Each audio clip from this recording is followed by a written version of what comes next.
Planning Committee to order. Good afternoon, ladies and gentlemen. This is a hearing conducted by the Resource Planning Committee of the Door County Board of Supervisors. My name is Ken Fisher. I am the chair of this committee and represent District 10, which is in the city of Sturgeon Bay. I'll have the other committee members introduce themselves. John Cook, I represent District 4, which is parts of the town of Gardner and parts of the town of Nassau. Susan Kohout, District 6, Town of Sturgeon Bay, and part of the Town of Nassau. David Enegold, District 17, the Village of Egg Harbor, the portion of the Town of Egg Harbor, portion of Alias Harbor, and portion of Jacksonport. Okay, and this is Mariah Good, the Planning Director, and Sue Van Langenberg, Zoning Administrator 2. They will serve as clerks this afternoon. The purpose of this hearing is to gather testimony on the various cases on today's agenda. You are encouraged to explain how your interests are affected, how the public is affected, and to bring out any facts pertinent to the case related to public health, safety, convenience, and general welfare. There's one type of case on today's agenda, that's a zoning amendment. In the case of a zoning amendment petition to amend either the map or the text of the county zoning ordinance, our committee conducts this hearing and makes a recommendation to the entire Door County Board of Supervisors to either approve the petition, approve a modified version of the petition, or to deny the petition. The county board will make the final decision on the zoning amendment petitions. The procedure we will use this afternoon in conducting this hearing is as follows. I'll read the legal notice and will then call on the clerk for an explanation of the case. Resource Planning Committee members will then report any background information they have. There will be 2 rounds of testimony from those of you in attendance. The applicant will go first, followed by others in favor. Those in opposition will speak second. Persons with only questions or concerns should speak as if they are in opposition. The second round is for rebuttal, purpose of rebuttal. Only those who spoke in the first round may speak in rebuttal. Because of the need to prepare a clear record of your testimony, I ask that only one person come to the table at a time. If you want to testify, please come forward, state your name and address, and then present your testimony. Statements from the back of the room and exchanges between parties will not be allowed. Speakers presenting repetitive or irrelevant testimony will be excused from the table. Following this afternoon's hearings, the committee will adjourn and reconvene to its regular business meeting. You may observe those proceedings but may not participate in them. Please take this opportunity to silence cell phones, pagers, and similar devices. And I believe mine is, but just give me a second here. Yes, it is. Okay. All right, let's see. Town of Gibraltar.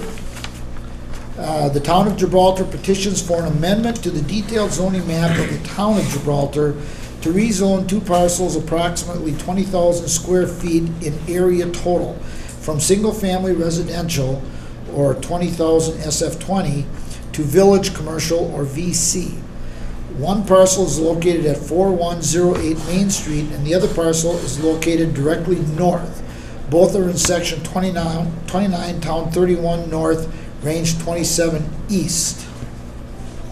Okay, Mariah has their photo up here of the 2 parcels in question from the road. They look like one parcel but made up of 2 smaller parcels. This is the Gibraltar Town Park Fish Creek Beach area right here. This is a town platted road here, and then these are the parcels that we're talking about today. Moving on to the zoning map on page 40. Sorry. We'll get there, not a problem. Just wanted to show you the zoning map. So the 2 parcels in question here are outlined in black. Adjacent to the east, there are properties and residential lots zoned SF20. To the west, we have a large portion of village commercial, which is what the town is proposing to rezone these properties to.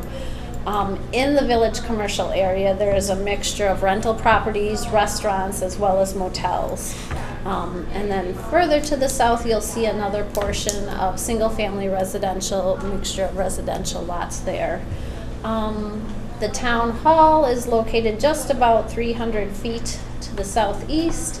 Peninsula State Park is further to the northeast, and the town has a marina boat launch to the west, about 700 feet or so from these parcels. As far as the rezoning goes, lot size for both of these districts, SF20 as well as VC Village Commercial, are identical. Really the difference being in the types of uses that are allowed in the two different districts. In addition, there could be setback reductions based on being in village commercial as opposed to single-family residence. And when I talk about that, I'm talking in relation to road setbacks. As far as reasons behind the rezoning, obviously when the town comes up, they can speak to potential uses and or why they're proposing to do so. Ignore me, just listen to We're in a new venue and it's a little different, but that's okay. Obviously, we've included in our packet 2 tables of uses. The first one including all the types of uses with the SF20 district included, and then the town of Gibraltar has another table that applies only to the town of Gibraltar with the village commercial types of uses. So that may be something that we look at later when the town talks with regard to that. Really, that's all I was going to point out. Obviously, this is in the downtown area. It's a core area. And I'll turn it over to Mariah to talk about those planning types of considerations. So starting on the bottom of page 16 is where the planning considerations are.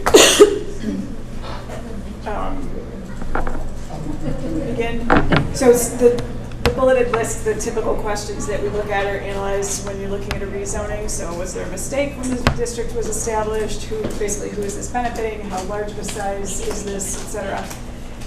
And in my planner, Becky's analysis, she concludes that according to the future land use map, which is based on the town's land use map, the existing district is actually a better fit when you look at the future land use map, but it is obviously adjacent to an existing town park, and the town owns the property, and the purpose is to enhance the park and provide more flexibility as far as setbacks and impervious surface ratio allowances. And I think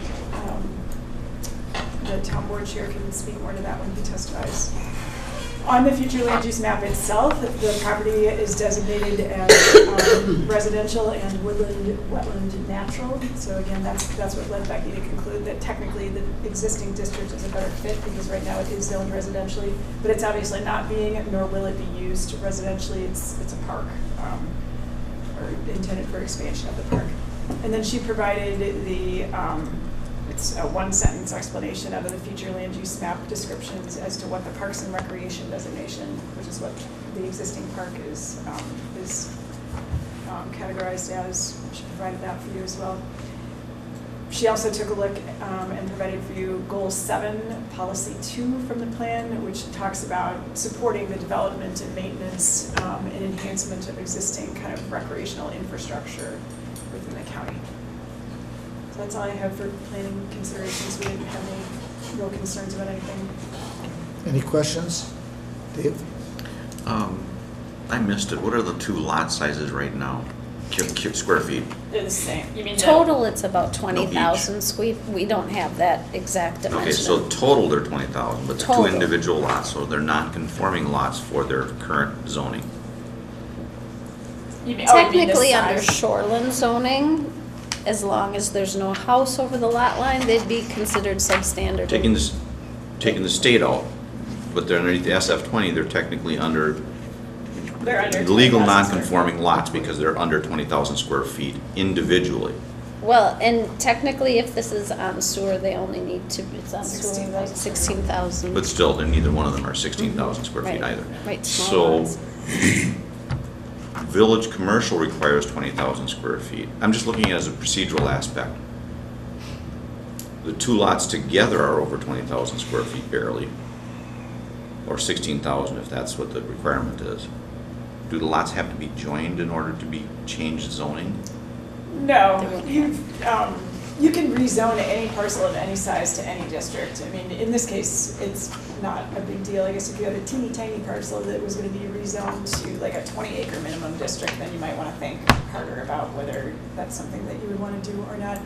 But again, the town board chair is here, he can speak to whether or not they're planning on combining them, but you guys don't, there's no reason for you to have to worry about it. I'm just looking at it as it's not the town board that owns the property, it's only changed by the property owners, which is not the town, correct? No, they do own it. They do own it, oh, I thought there was a different name associated with it. They may want Okay. to combine those lots anyway, Okay. just because if they're gonna put Just any trying kind to of clarify structure something in on my it. head.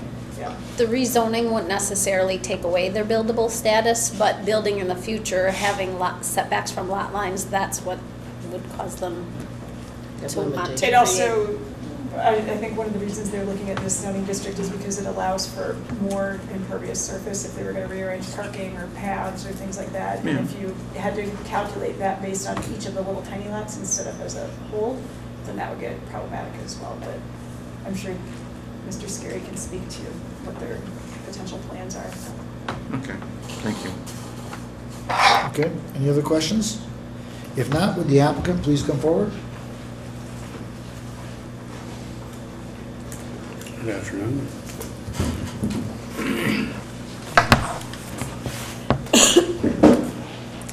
Dick Scary, 9311 Gibraltar Bluff Road, Fisher Creek. I'm the town chairman, town board of the town of Gibraltar, and I'm glad to be here today. We did purchase this property about a year ago, was when this whole process started, and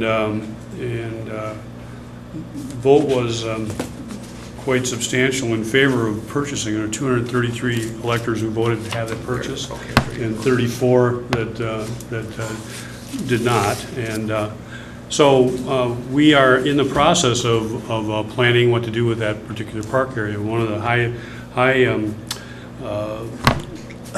one of our strong desires is to put restrooms on that facility. And one thing I did do is I had Bodwin Engineering do a building envelope diagram on a survey, so I can pass that along to you folks so you can see what we're talking about, because the maps you have in your packet aren't particularly understandable, but, and I can give this one to you too. So, your question about whether we're going to join the properties, because of the nature of the survey, using various landmarks over the years for the eastern boundary, we haven't done it as yet, but when that is all taken care of, we are going to consolidate those two so that we can have it as one piece of property. And one of the significant factors is that it gives us, if we change to village commercial, it will give us a closer to the eastern boundary or on the perimeters. And so the building area would be, for the restroom facility, would be in that area there. We've decided in the last month or so to not try to reuse the existing building, which is that parcel on the bottom of your diagram. That's close to Highway 42.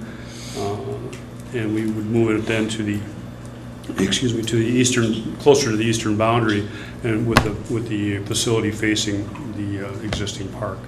And so that's our intent. We have not a permanent plan yet. We are going through quite a process right now, where we have had 60-some people showed up for a workshop kind of scenario where we just identified things we wanted to do on that property. We have another scheduled for July 25th, and so we have a lot of community input and on how this is going to be. Of course, we've had contact with our neighbors. We're concerned about the privacy on the eastern boundary to make sure that we don't intrude upon them. I have also for your, these are some photographs of the property.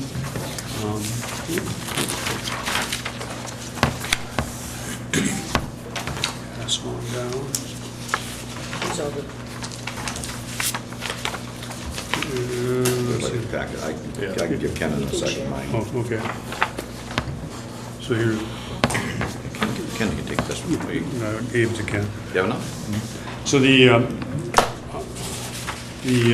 second photo shows from the west looking east, and you can see there's some cottages there on the lot line.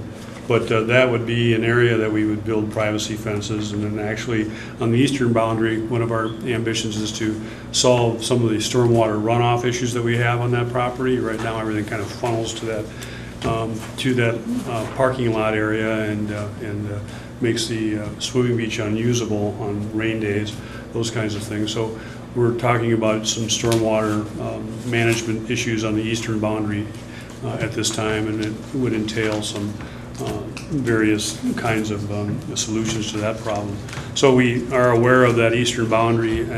Matter of fact, on your diagram from the highway, about 2/3 of the way down is all driveway, and so you can see the roof of the neighboring cottage that's right that you see in your photograph there on the left-hand side there. So that those are all issues that we are considering, and how we're going to manage or how we're going to rearrange that lot is still up to discussion, but with that envelope with the new zoning is what our ambition is to have.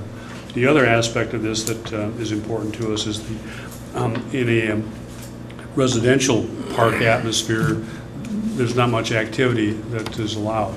Benches, I think, and those sorts of things are what are allowed, but in a village commercial, some more active type things for family recreation is what we're considering for that area. So it gives us a little more flexibility. Even a swing set like the school has or something of that nature would be allowed in the residential. So those are issues that we want to have the flexibility to have.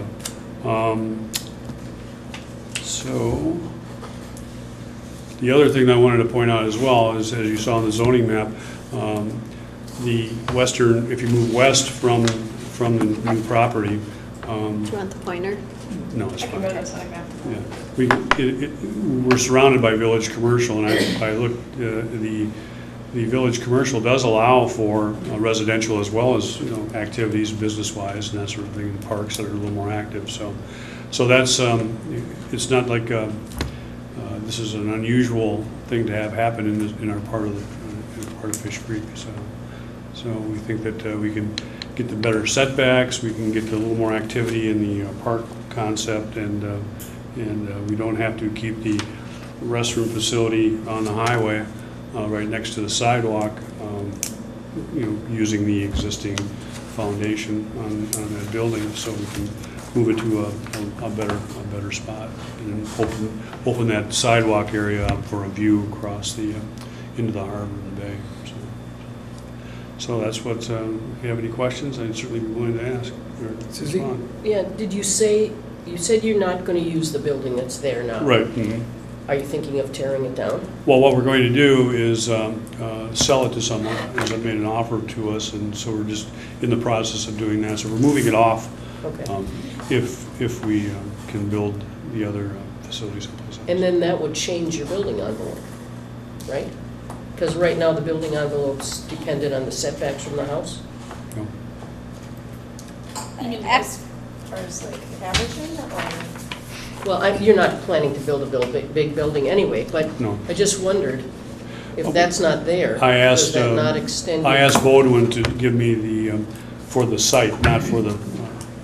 So this envelope is a setback from the highway. As if nothing was on the okay. lot anyway. Yeah, right. As if nothing was As if on the nothing was on the lot. Thank you. Right. Actually, there's a lesser setback from the highway because it's in the core area if it goes to village commercial. Right. All right, great. 25-foot setback from the edge of the right-of-way. Bodwin had told me that they had checked with zoning people, so I'm assuming then that would be the case. Any other questions? The facility you wish to put on there, that's a public restroom facility Is what located? Yeah. That's a building structure with sewer and water? Right, yeah, sewer, you can see on It this. eliminates the porta potty that's there, basically. Yes, sir. After all these years. You can see there's a lift station actually right Yeah. behind, and what we're talking about doing is putting a vortechnic unit in the highway, or by the sidewalk on the right-hand side of this drawing, and then the outfall would go along that borderline anyway, so there's going to be, hopefully we'll be able to incorporate some of the, stormwater treatment kind of situations along that border as well, so. And that little square there is just some little playhouse thing going on, or dog house, or whatever it was, so. The rest is the dock going out and the platform by the bay, is what those two things are, so. Anything else? I have one. Does the new, or do the new shoreline zoning rules present any problem to them doing what they want to do? Well, Like taking out any trees in there, because I saw there's some trees that are somewhat close. There are some trees. Even the, how the Yep. DNR is, there might be invasive species, and they're gonna be against you taking them out because you're by the shore, which Well- makes no sense, I understand that, That's but, not part of, you can remove Well, invasive species. what?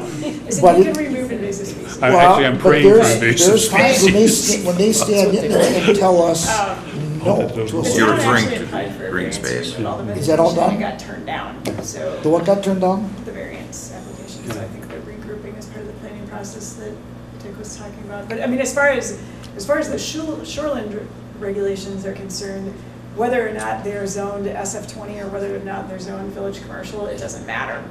The shoreline rules are gonna be what the shoreline rules are, and whatever you guys do, it doesn't That change those doesn't one way or bother the us. other. Okay, And as far as that, we did present, ask for a variance for cutting, but they wanted to see a plan before they would give us carte blanche. Okay. So we're gonna have a plan, but we're just, like I say, we're in the We're middle not there yet. of doing it, and so we don't have a plan yet, so. And then some of those trees are gonna die on their own anyway, so. okay. Any other questions? Anything? Nope, okay, thank you. Thank you very much.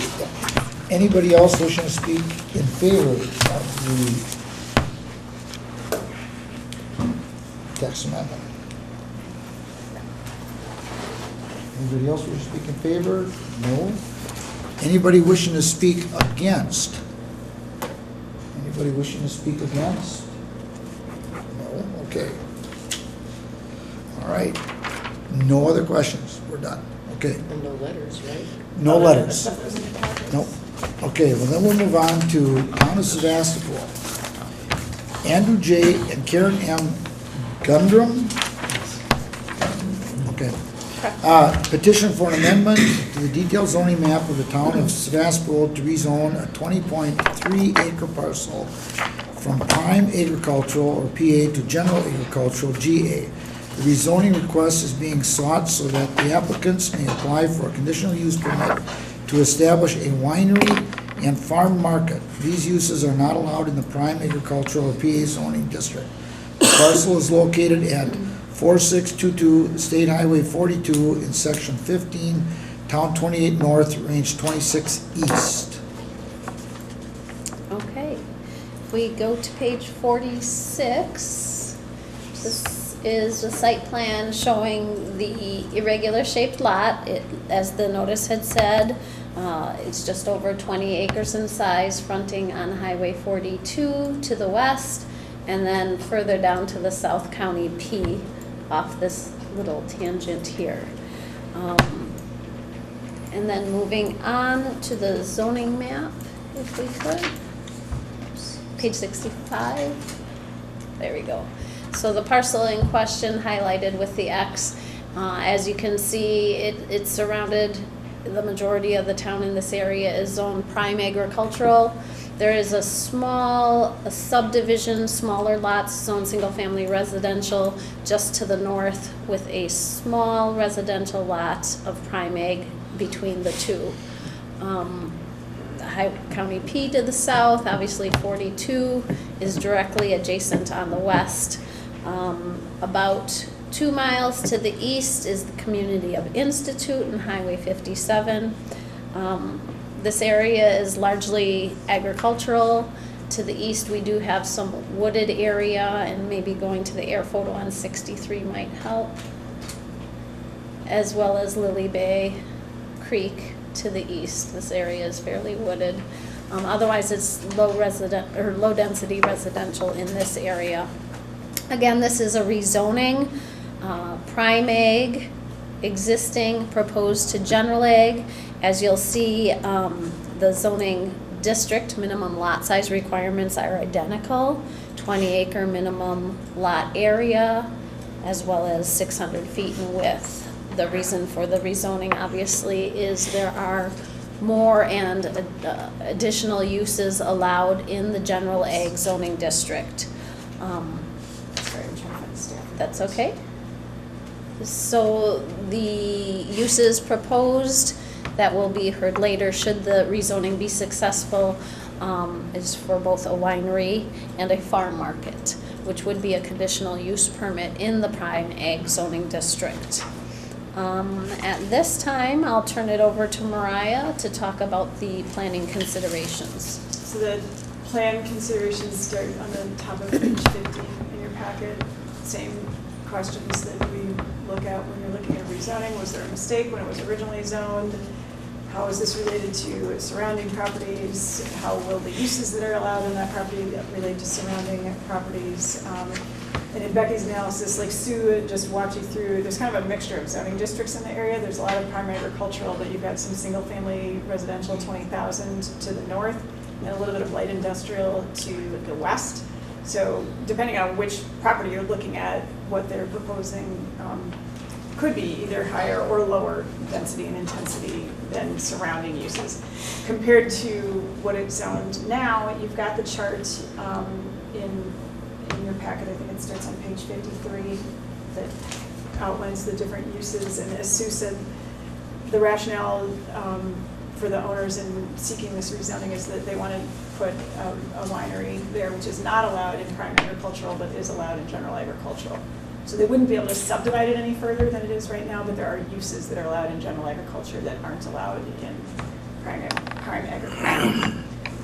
As far as how the future land use map looks at this property, it's kind of a mixture. So when we created our map, we took the town maps and sort of morphed them into the county maps, and Sevastopol had, I think, what we referred to as bubbles of potential residential development that were kind of floating on their future land use map.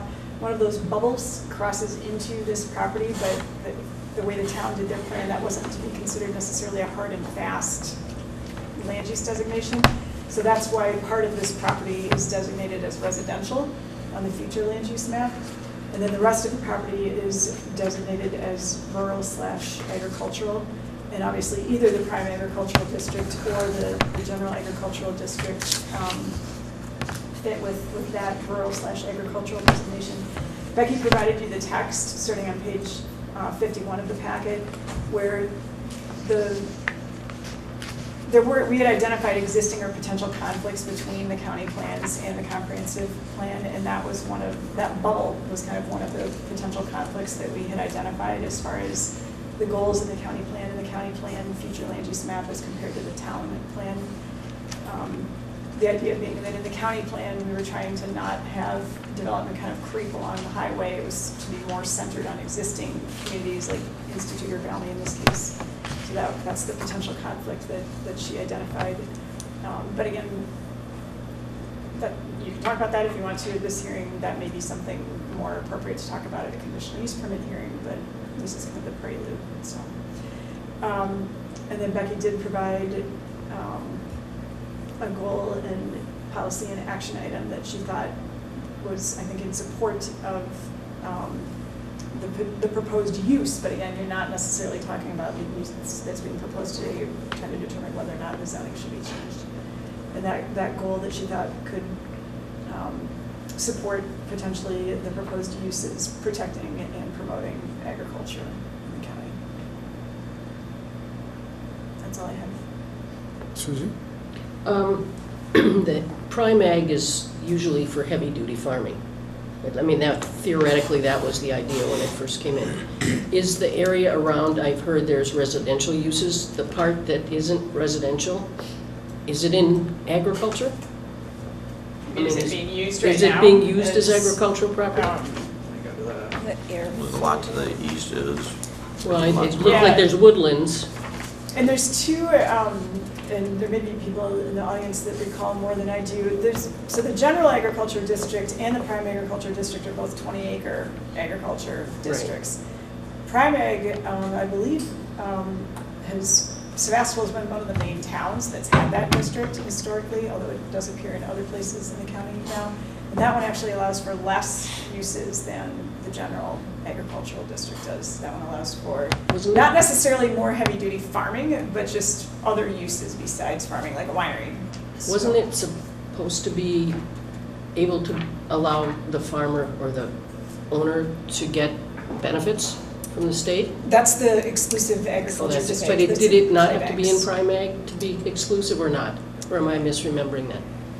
Well, the rules have changed a little bit. You used to be able to enroll in contracts, and that would have been allowed in either the prime ag or the general ag or the exclusive ag district. Now, once those contracts are gone, they're gone. You only get the tax credits if you're in basically the town of Claybanks at this point. Okay. No, the exclusive ag designation. Right.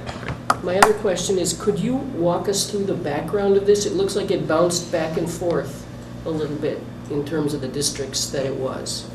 Am I reading that right? Oh, Historic. You have it on page 49 under background. I mean, it was zoned one thing, and it's been, So historically, before 1995, A1 designation was the agricultural designation. In 95, we had the comprehensive rezone. And it says that it was A4 at that time. In 1977, they changed it to A4, prime agriculture. And then it became prime ag in 1995. Oh, okay. So there was one rezoning prior to 95, from what I can see here. and the And- reason that it's a kind of an unusual shape was to get some additional acreage to make it qualify. Yeah, it was under 20 acres originally. It looks like they've added several pieces over time. Yeah. I don't know if they're the same owners or No, but different owners the over previous time. owner was my uncle, and Oh. it was under 20 acres. Okay. That's why you couldn't do anything on it.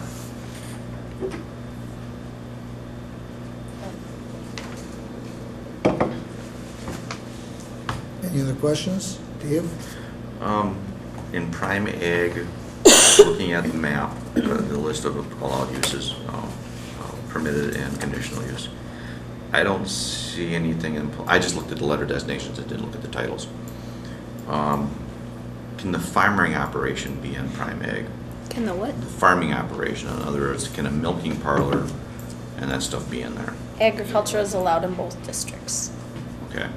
Wine, growing of grapes and processing of them is agricultural in the state's definition. So what I'm trying to figure out is, a milking parlor can be, the housing of the cows can be in prime ag?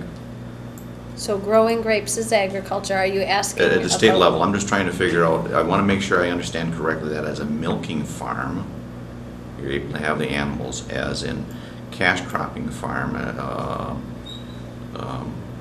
as a beefer operation, you're allowed to have the animals in prime ag. Or general ag. But if you were going to do the slaughtering of the animals, that's a different use. That's true, that state sees that as a different use also. Yeah. But I want to make sure that you can do the farming applications that are typically done on a farm in prime ag, which is the milking, the raising of the physical animals, the housing of the physical animals. Okay. All of those things are considered ag and allowed in both. And you asked before, you could raise grapes, but if you were going to turn them into wine, then that's a winery. Okay. Actually, there's another question. Could they have applied for a variance? For, Just say, stay prime ag and put a winery on the property? No, you can't That's all apply the for a variance use is for. variance. Variances are only for a dimensional. No use variances. Just asking to have to be said. clear. Thank you. Anything else? And correct me if I'm wrong, but I don't understand. In prime egg or general egg, you can do the farming, like Dave was getting at. have the cows, you can milk the cows, you can process the milk on the farm, no or not? That might get into a different category, a Yeah. different use. So you're starting to get into a different use there. So you couldn't make the cheese You on can't Once the you make- start property. processing the product that you're growing, or That you can't do. it would depend on whether that use was allowed in that district. Proper So, statement for would be once you example, go like beyond making the cheese. elementary processing of the product on the property. Right, putting it in a. Just turning into cheese would be manufacturing.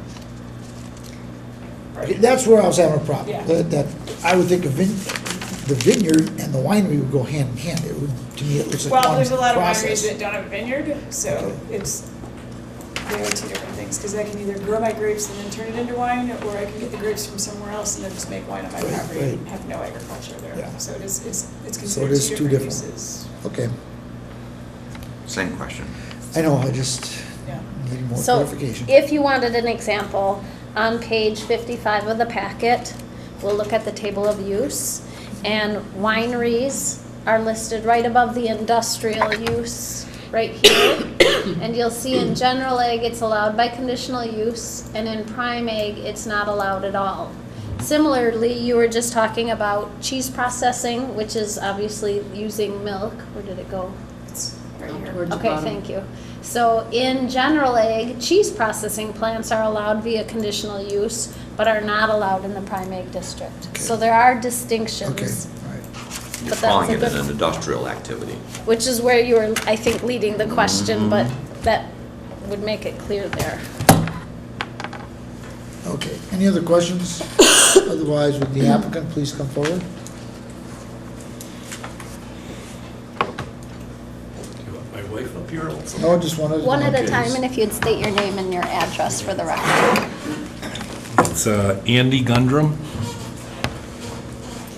And we live in Sturgeon Bay, 308 North Joliet Avenue.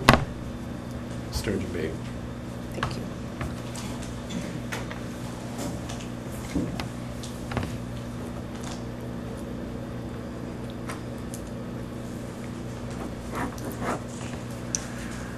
Okay, Okay. My wife and I bought the property in 2011. It's got roughly 1,000 feet on Highway 42. We decided to start the vineyard 2012, and we started with 1,500 vines, and within 3 years, we now have 3,400 vines. And last year, we harvested, it's a relatively young vineyard, but we harvested about 13,000 pounds. This year, we're hoping for in excess of 20,000 pounds. We, this past year, purchased the funny angled part of that so that if we did try to do this development, okay, into a winery, because obviously the congestion on Highway 42, this would give us an outlet on County Trunk P, which would then give an outlet to people either wanting to go to Highway 57 or to Highway 42.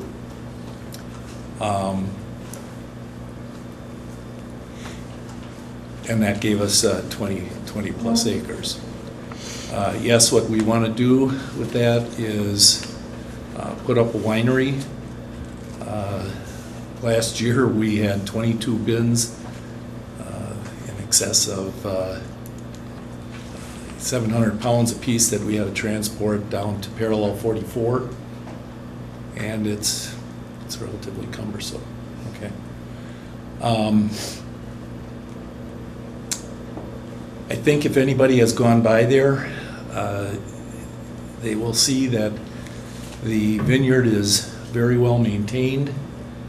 And as a matter of fact, we've had numerous people stop by and just say what a nice vineyard it is.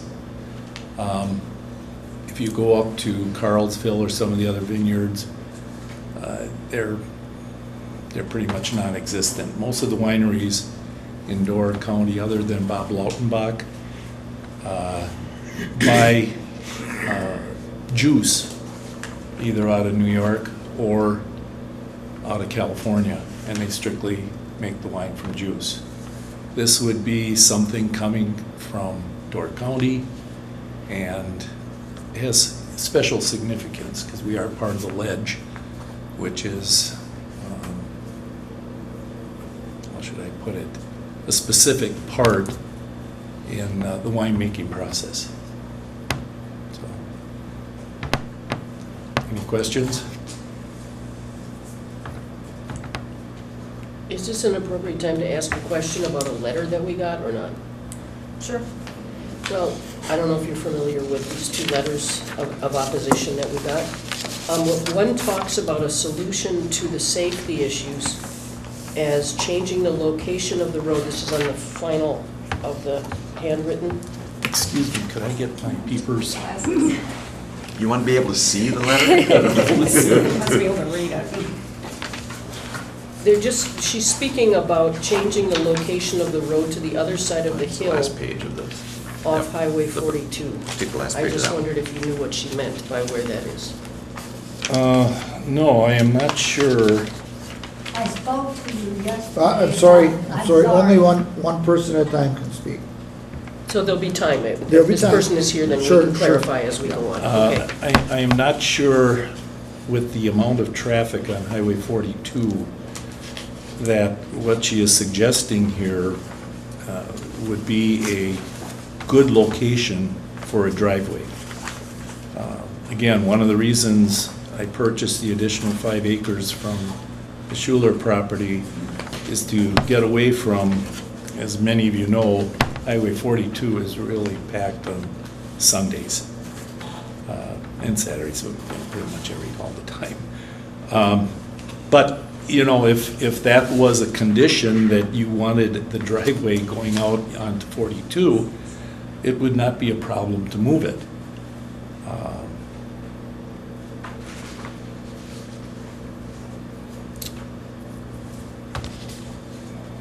Was that?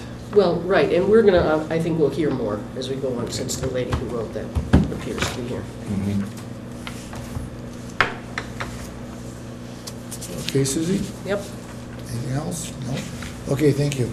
Anybody else wishing to speak in favor? Should I have my wife come up here? She can come up. She can Otherwise, come up she if really wants. can't. Okay. And also, I brought along today, even though this is a rezoning and has nothing to do, I guess, with the building, I did bring along the design build contractor, in case you had any questions as to the facility or anything else that we're planning, although that would come up on the conditional use permit. So Mark Neistat is here. If it's okay, I'll turn it over to him. We wouldn't need that now, would we, until they... Correct, right now we're talking about the Just the rezoning, but, Just wanted to make sure. yep, that's We're okay. just gonna deal with that. And if your wife would like to speak, yes, definitely, she'll need to come up. I mean, the builder can still testify. Right. too. What is Right. that? The builder can testify. Oh, you can testify, yeah. Right. My name is Karen Gundrum. I live at 308 North Joliet Avenue in Sturgeon Bay. I'm married to Andy. And I can't add a whole lot more to what Andy said. We bought the property, we decided to build the winery. We do our best to keep the property as neat and looking good as we can. And Andy, I've had people say to me, wow, you must spend your life out there. And I said, well, sometimes it seems like it, pruning and keeping it neat. But we decided we really wanted to take it to the next step, and that's why we pursued the acquisition of the additional property. And now we have a sufficient amount, and we're ready to move forward. Okay, any questions? I have one on page 64, the next page.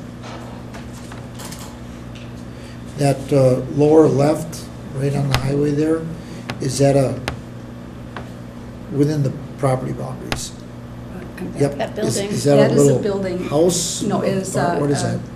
a pole building, I think they're called. It's a metal building. It was on the property when we purchased it. Yeah, it was there when Kevin built it. Right. That's my cousin, so. Yep, yep. So there's no home on the property? or No, Okay. no. no. All right. But there is a barn, an old barn. Well, I just want to get Down down in to the the- lower right-hand corner. That's, Right there. there is an old barn over there, and we have been working to restore it. We put a new roof on it and we put some new doors on it, and we'll use it for storage.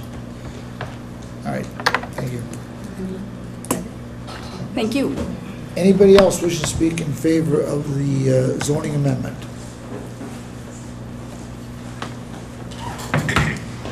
Good afternoon. Mark Neisted, 374 Huron Road in Green Bay. I've been working with Karen and Andy for over a year on this project. And our company also wants to be good stewards to the people up in Door County. We do a lot of work up here, both in the ag industry and commercially. So when we take on a project, we look at the whole picture. We thought this was a good fit for this property because it's also going to be promoting, I guess, a different type of ag while preserving the ag zoning. With the 3,200 vines that they have now, there's plenty of room for more expansion for that. And as Andy mentioned, there is a need for these types of vineyards. Good example is Ithaca, New York has the same type of community that you guys have. And right now, the amount of grapevines on this parcel that could actually support the winery is probably about 1/5 of what the production could be. And as Andy said, most of the wineries get their juices from New York or from California now. So we just thought this was a good use to help promote and keep the ag industry alive on this area. With hopefully, it's a real touchy situation, but obviously they have the right hybrid of vines that they've been growing, so they're getting a good grape production. So hopefully in the future they can split those off and have other people grow their grapes for them, and could be right across the street or down the road from them to help promote an ag use. So. Any questions? Okay, thank you. Anybody else wishing to speak in favor? Anybody else wishing to speak in favor? Are there any letters in favor? Within the packet, there's the town letter of support. That's it. That's it, okay. Can I ask you a question? I found out, No, you can't. no, it has nothing to do with the town or the No, support. no, not during the hearing. Not during the Okay, hearing. I'll have to ask you. Just, that being said, now, anybody wishing to speak against the amendment, Yeah. now you may come up, give us your name and address, and you can ask all the questions you want. Okay, now, you don't want to start the whole thing, because I'll be honest. All right, I you have fell off to, before the you curb. have to give us your Okay. name and address first. Hi, my name is Bev Bagnell Malzahn. I live at 5490 County Road P, Sturgeon Bay, Wisconsin, as you know. If I wiggle around a lot, I slipped on the curb Oh. by the, and my back really hurts, so. I'll ask you a question right away. Where do you live in relation to that map? Can you see it from there? I see Here- 42, Here's oh the yeah. highway and his county P. Okay, I see it's building behind, yeah, so the narrow, This one? yeah, the narrow lot, because the first one is the one that fronts highway, yeah, so the narrow lot is ours, and then the next one is Okay. Kathy. So, okay, Okay, thank you. you're welcome. So, go ahead. Oh, okay. First of all, my husband told me I was only probably given 2 minutes to talk. So, I did write what was 2 minutes and most concerns. But I'm going to go quickly over this, just simply. I've been coming to Door County since I was a child. The original family was from Jacksonport, Bagnell. Samuel Bagnell was my grandfather. I grew up mainly in the east. But this was a place for families. Came to the farm, Clark's Lake. You all know what it looks like here. I don't need to go through all that. It's a pretty place. It was. But now what's happening? Aesthetically, the scenery is changing. From a place of fields and woods and wildflowers along here. We're becoming one new business after another. It's beginning to look like a strip mall when you come into Door County. And even now we have Tommy's, or Aunt Tommy's, or whatever it is. And the traffic from, if I skip around, it's not appropriate, let me know, okay? That come around the roundabout, from the top of that roundabout all the way down and to the top of the hill, it is just bumper to bumper traffic. And that still comes. I go usually across the country, but you still have to wait to get across 42. And P, by the way, is a used, at times, it's not constantly, but there's school buses. There's the motorcycle club that's right off of Matthew Road, and the weekends, this is their place to go. They're not rowdy, they're not anything else. But they do have to get there on their motorcycles, and you have them roaring down there. And you have the quarry with the trucks. It's right off of, go down P and turn to your right, and there's the quarry. And if when there's some building going on, you've got the trucks coming back up to go on to 42. So there are times, and pockets of times, when there is a lot of traffic. There are other times when it really looks pastoral. But it isn't all the time. You have kids going to school. You have teachers going to school. That road is, during the school year, is used a lot. And so another thing, before I go to this part, is we have a lot of breweries and wineries in this county. Door County is no longer a place for children. If you're just going to say your family, this is a place that people look, oh, they're coming for wine. It wasn't good enough, obviously, for them.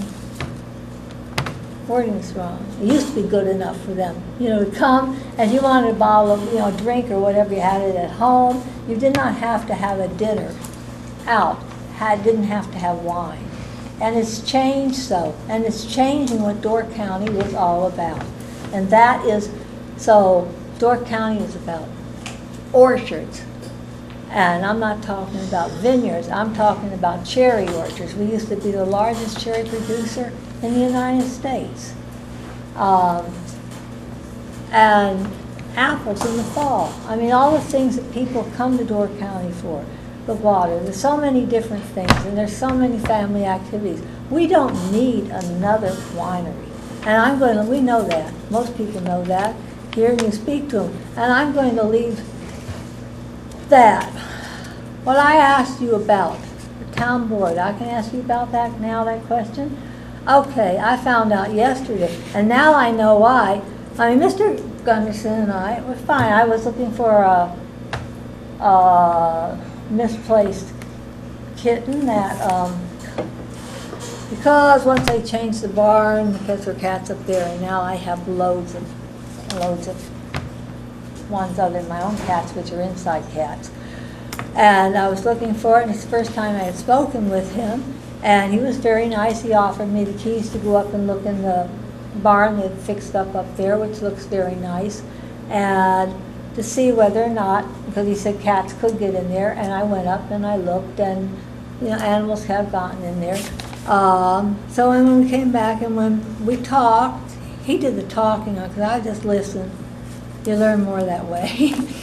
But in a conversation the other day with Mr. Guns, if I'm saying you wrong, can I just say Andy? It's a lot easier. Okay. Okay, thank you. I'm sorry, my first hearing, okay, and I don't want another one in front of. Oh, I used to be volunteer guardian, so I had a lot of them. Okay, but he started talking about the barn and the uses for it, and it cost $18,000 to get it fixed up. But the conversation was, when Dick and I do this, when Dick and I do that, et cetera, et cetera. Dick meaning Dick, Weidman. Yeah, nice guy, really super guy. Because he used to help me. I'm chemically sensitive. Former UPW Extension Director. Yeah, and his he was always a big help to me because, you know, he helped me know what sprays were being used, etc. Which I will say that he has been, Andy has been very careful about the spraying because I'm extremely sensitive and I have never noticed unless you're using one that doesn't have the odor, and that's dangerous for people like me. But so far, I'm still alive, so you're doing a good job on that. But he made it sound as he was talking, you know, we're going to do such and such when Dick and I, you know, etc. He made it sound as if this had already been a done deal, that the property had been changed, the zoning, which made me wonder. I didn't ask him that. But and that is that part, and I'm going to read to you now the letter, the 2-minute letter that I wrote, but I don't have to rush through it real quick, okay? So it's to the County of Door Planning Department. This concerns the Gundrum's petition to change the zoning of a 20.30 acre parcel of land from prime agriculture to general agriculture. I am against this, and I'm going to address my main reasons first of all. I have 2 main concerns, and the first one can be solved, and that will take care of the second and most important one. Traffic congestion is the first one. County P is a busy road. We have trucks from the quarry, school buses, motorcycles. Their club is off, as I said before, off Matthew Road, just off of P. It's hard enough now to get on the highway or cross it. What is it going to be like when the additional traffic? And it is. There are times when I sit there on Sunday, it's hard to get across the road. You have the traffic coming on 42. To get out onto 42 is not an easy thing during the traffic time.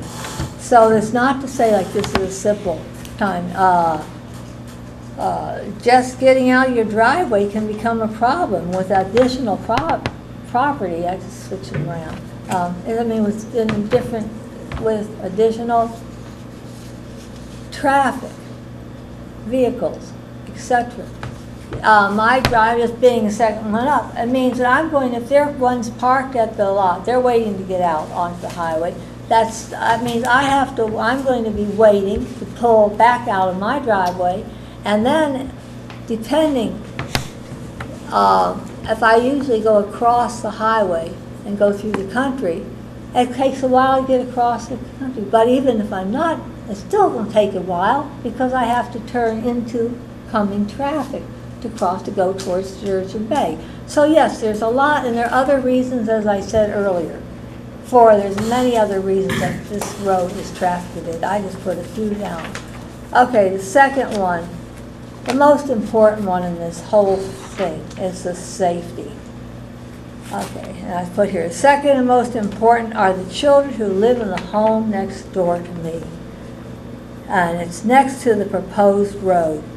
This road is on the east side of their home.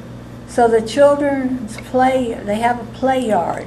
And the young children are 10, and then there's a 4 and a 2-year-old. They're never outside alone. They have either their mother or now Kathy is retired. Grandmother is outside watching, especially the little ones. They're never alone. But they have a wonderful play area right off of where the barn is. Okay, I can't really. Where's their house? So you're right in that corner there. And the barn does leave some of it open because I checked. But it's a yard. It's just off like this. It's a perfect place for your kids. You can't put them on the front yard. There's not enough. From here to there is the road. You're going to have traffic that's going to run into them. This is a wide field across there. You're not going to have little kids out there unless you're playing a game. You're right there. But out here they have a neat playhouse. You know, I think there's a swing there. It's just a wonderful private place where your kids are safe.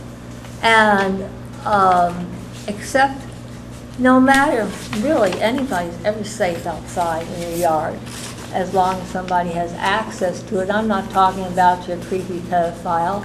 I'm talking about what can normally happen. Okay, vehicles, before I get that, my line here, health-wise, every time a vehicle goes by, let's say this does go through, before it is exposed, before it is paved, it will be exposed to dust and breathing that. Otherwise that will always be exposed to exhaust. And since that would be the only exit in, entrance in, exit out, it's going to be a large amount of exhaust, especially on the summertime, the weekend time.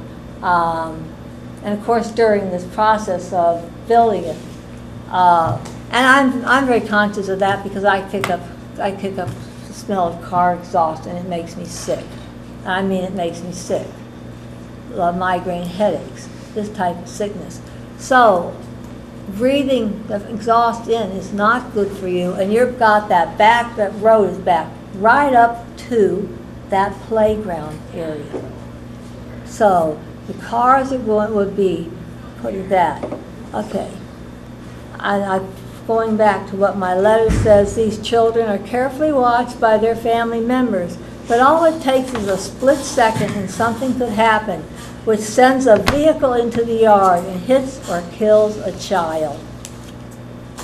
The safety of these children is the most important issue here.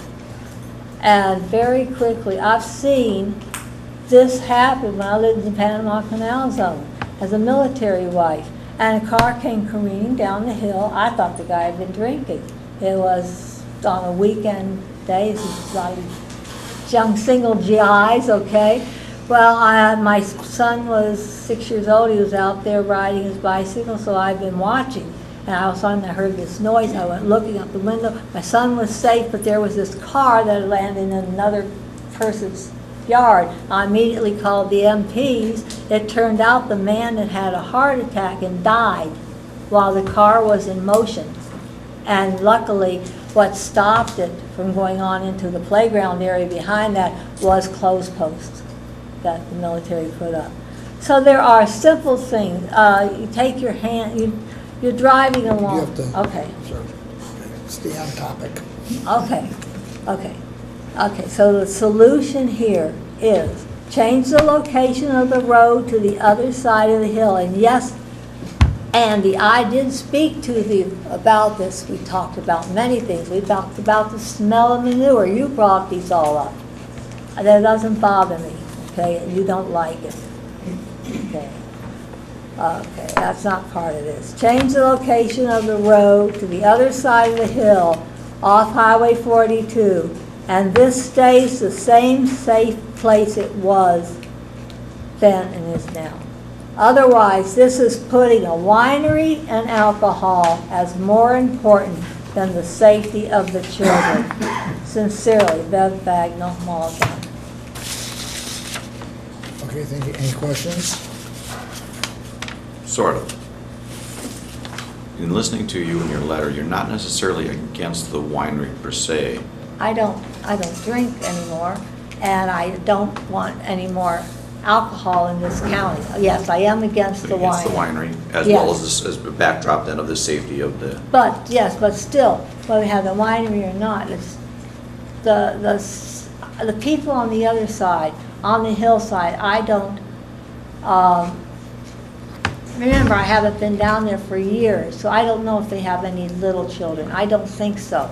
The little children, and we're going from high school down to a 2-year-old. We have little children that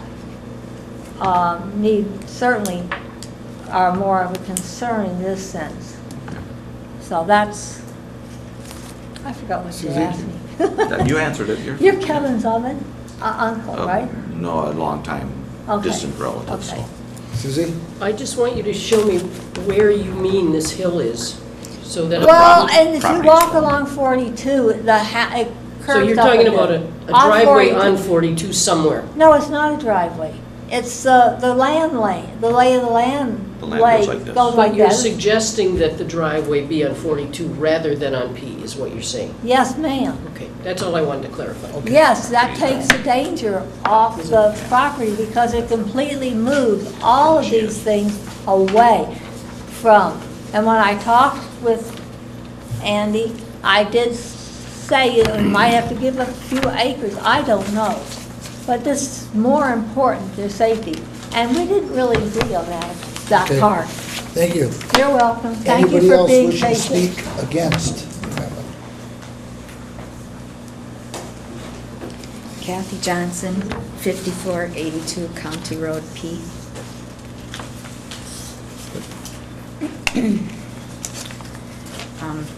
I'll be brief. Obviously, Bev covered a lot. Are you the property owner with the children? Yes, yes, I'm grandma to the kids. Okay. And they are from 2 to 17. So I would say, yes, the orchard is well kept up. The barn, they repaired wonderfully. I wish more people in Door County would put an effort into keeping the old barns as opposed to just tearing them down and putting up whole buildings or whatever. My biggest concern is the safety of the kids, and the driveway on P is right on our property, right next to our property. When they were pouring stuff for the driveway and repairing the barn and that, we kept the kids in because I'm sure all of you know how a 2- and 4-year-old are, you know.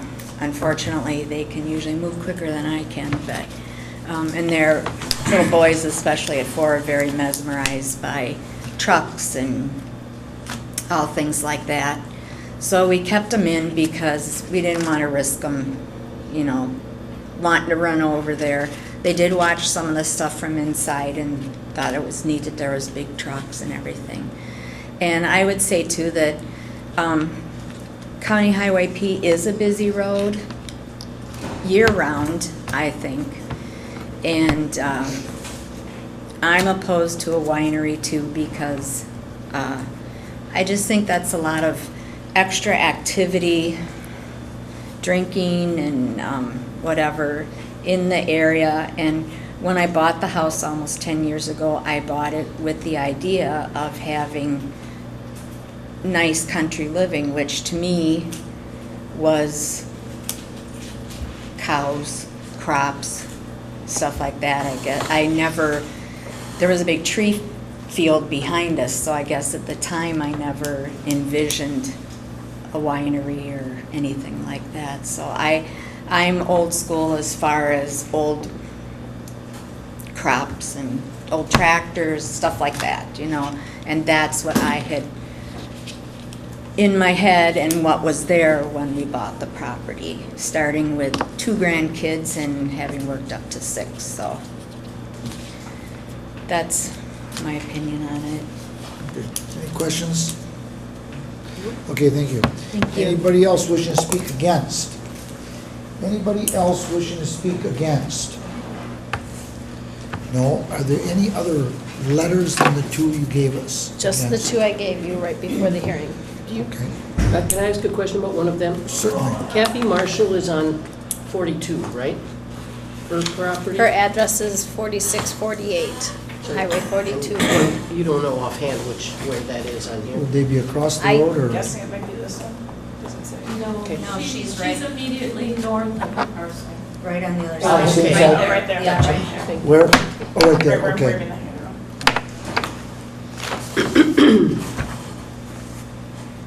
Okay. We'll go into rebuttal. Anybody that spoke in the first round can now speak in rebuttal, addressing the issues that were brought forth by those speaking against or the letters that were against it. You don't have to, but this is an opportunity to do that.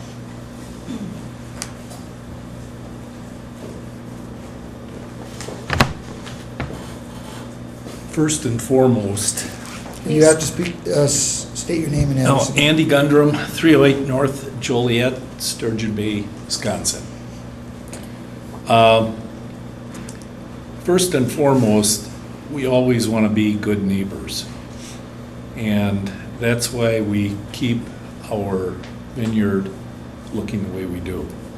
That's why we've renovated the old barn, because when I bought the property, the previous owner plus a number of the people that lived around there that knew the history asked if we could keep it in some form. So we've stuck a lot of money into that. In rebuttal, when the young lady talked about Dick Weidman, when she came over yesterday or day before, she had asked for his cell number.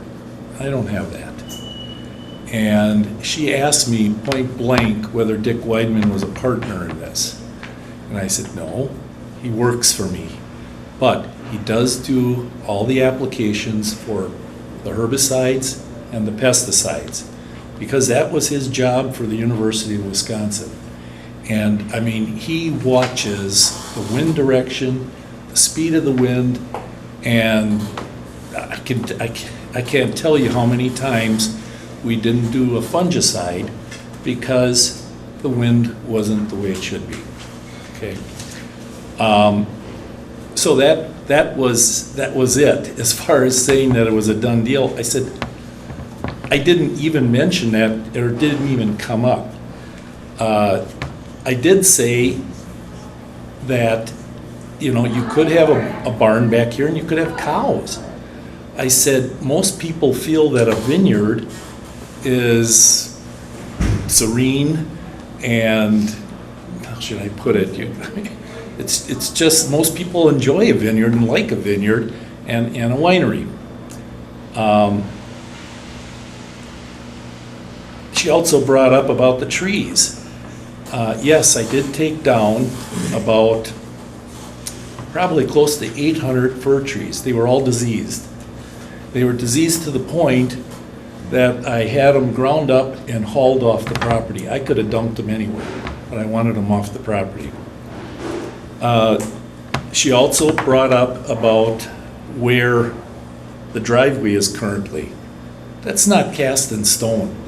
I can move the driveway another 150 feet to the east without a problem. As far as the children playing, they did have part of their little playground, which turned out to be on my property, which was the Schuler property prior to me. Now, what I am willing to do, again, to keep everything the way it should be, is we could very easily build a cedar fence, something that will look nice, and the children would have no basis of getting over into this so-called driveway that we're putting in. Okay. Again, we can move the driveway wherever this committee or the town wants it. I put it in there because it happened to border on the grass so that I wouldn't have to continue the driveway back towards the barn that we are renovating. I also want to point out one thing, not in rebuttal, but to the east of our property is industrial. If you call storage buildings, and he's got a business there.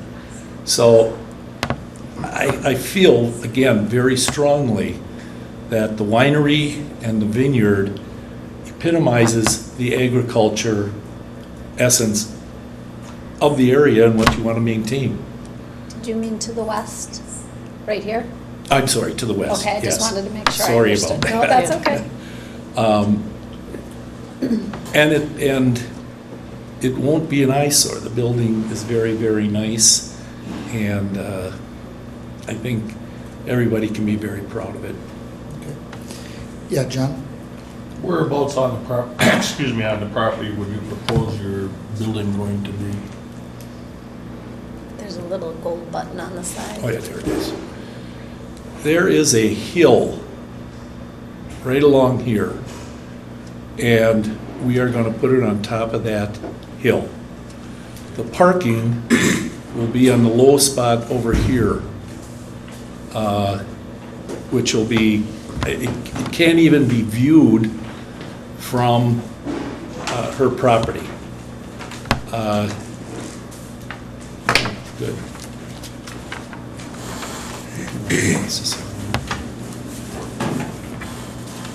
So, again, the driveway could be brought as far as, from her driveway, it could be as much as 200 feet to 250 feet, and it'll come back like this, and here will be the parking.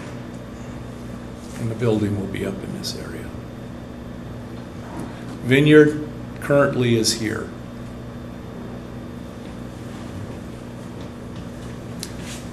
The barn that we're renovating is here. As far as the children are concerned, and there is another hill here on a barn that came down prior to me purchasing the property. Most people, I mean, they won't even be able to see the winery at all. Top of the hill, we won't be able to see it? No. I did take some pictures.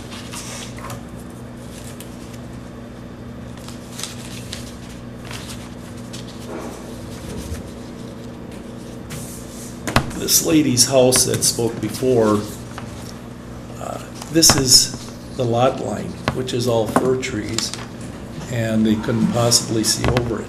Now, as far as Johnsons are concerned, they do have some areas where there is no fir trees, and, but... Excuse me just a second. Yep. I have a question. This is supposed to be rebuttal, and we're looking at new information. And I was just wondering, how far can we go on this? Because it's for rebuttal, not new testimony. Yeah, I mean, I think it's fair for John to ask where the building is gonna go, Yeah. because driveway access has been, but I think we were. But probably It's stop. kind of going beyond, yeah, because I wanted to ask too how much, what they envisioned for the winery, but that's part of the conditional use, and we'll talk about that then, but, yeah, I'm okay with where it's located, but beyond that, we can't take any other. Okay. You're up here for rebuttal only to address the concerns that were brought up by those that spoke against it, and you address that, that's it. I think I've done that. Okay.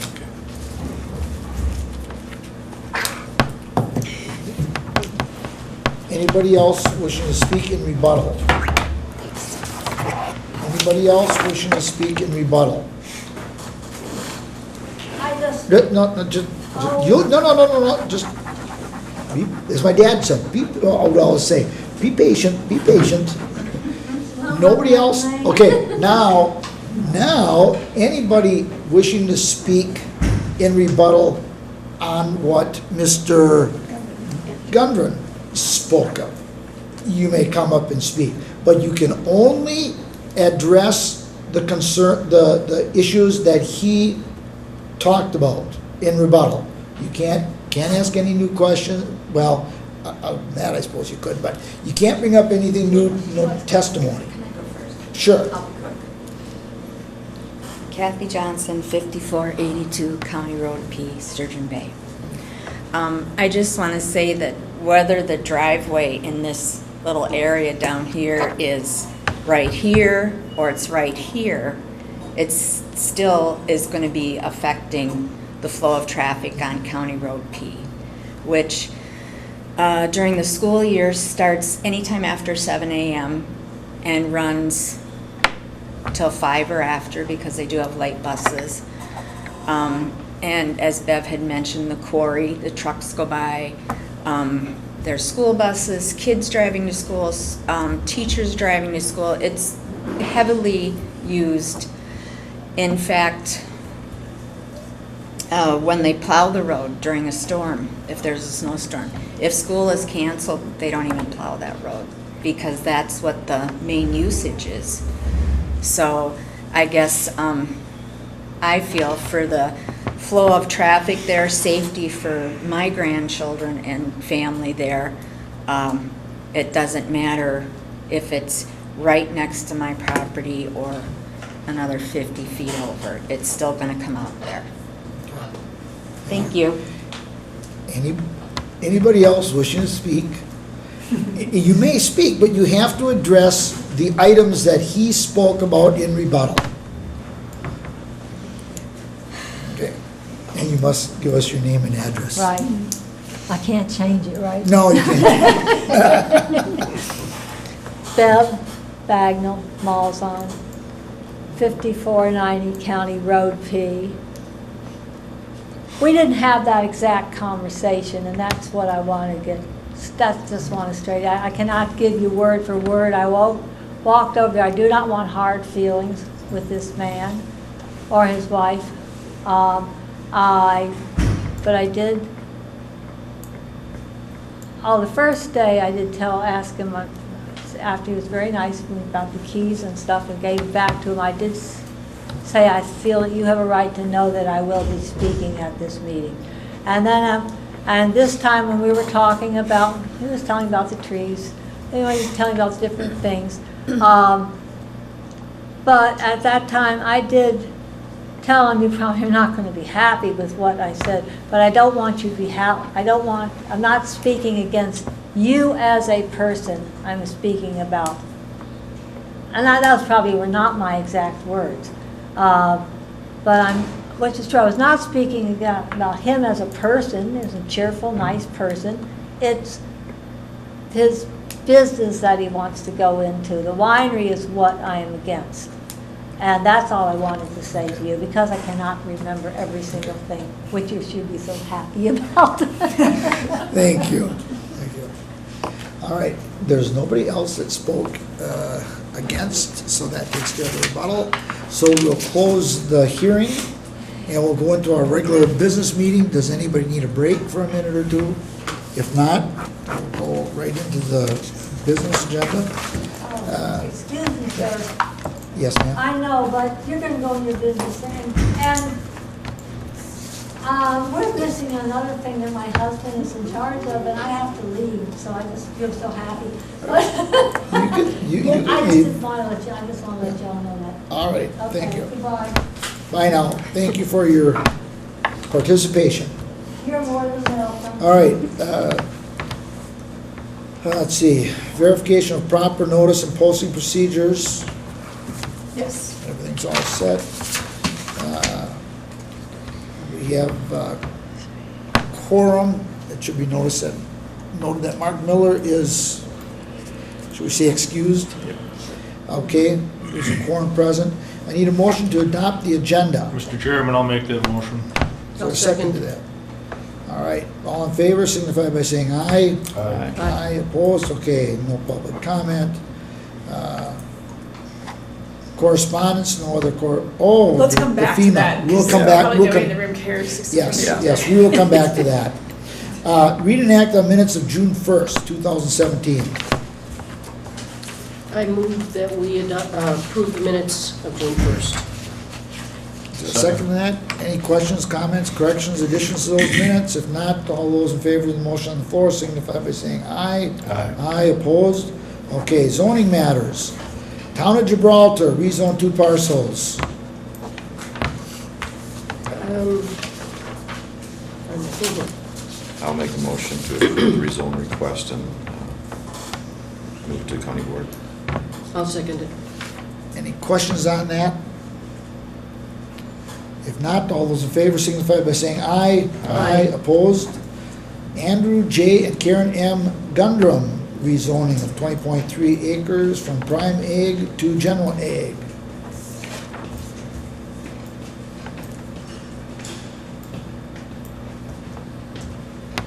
I'll make a motion for the sake of discussion, because I want to hear what other people say.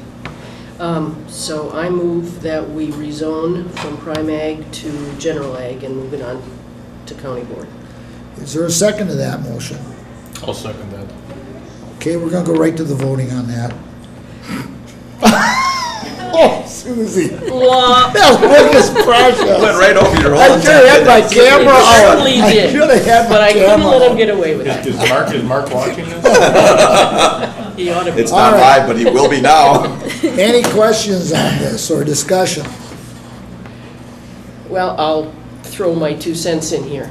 I'm looking at the chart of uses, which is really I mean, I get the safety, I totally get the traffic on both of those roads, but in terms of what we have to use to decide, we have to think about the uses in these two districts. And I'm looking at uses in prime ag that are gonna put as much traffic on that road, if not more, than a winery. So, I don't know, while that's a concern, I'm not sure it's anything we can control. I had the same thought while I was listening to testimony.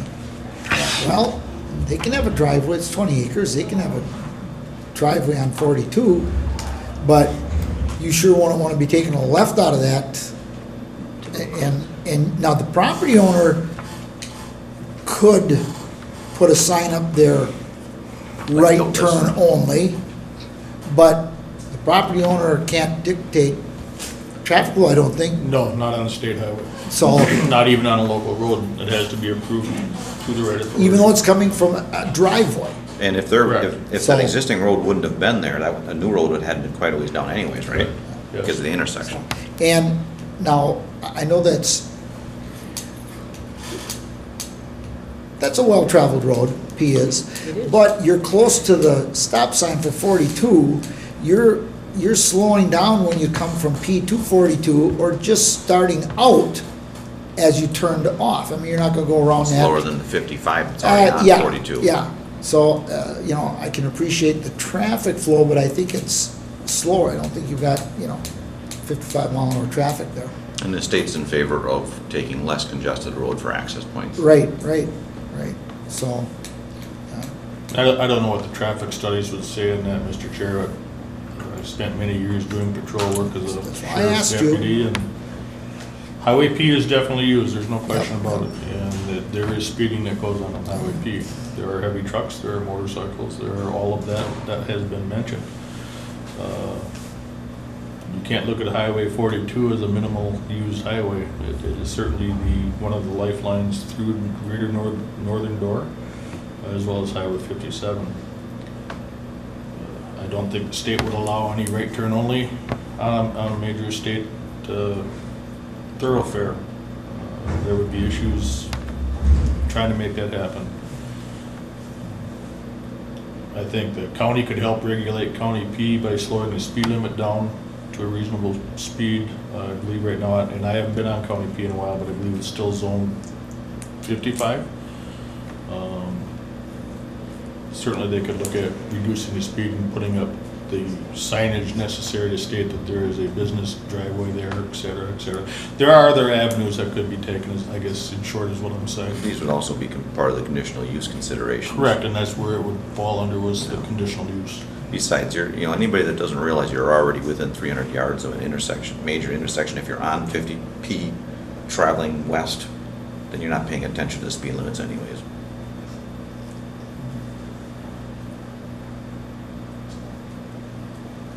any other questions on it? I got a question. Okay. Back to the questions I was asking beforehand.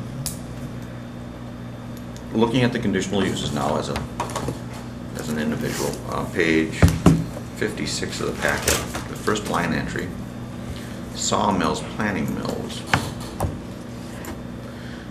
They're allowed underneath prime ag as well as general ag. That's roughly equivalent to, there's plenty of farming trees as an agricultural activity. Why is that allowed underneath prime ag as a conditional use? Because that would be a step beyond simply harvesting the product. Why is that allowed? Yeah. I don't know the background on. So that's, you see what I'm getting at? It's a Oh, yeah. secondary Yep, step yep, beyond Yep, the simple I mean, if you look harvesting of product. Right, but if you look at where sawmills and planing mills are allowed in those 6, well, Heartland is actually 3 different districts, and maybe they just picked the zoning districts that are most likely to have like managed forest lands or something Okay. like that. Okay. That would be my guess, but.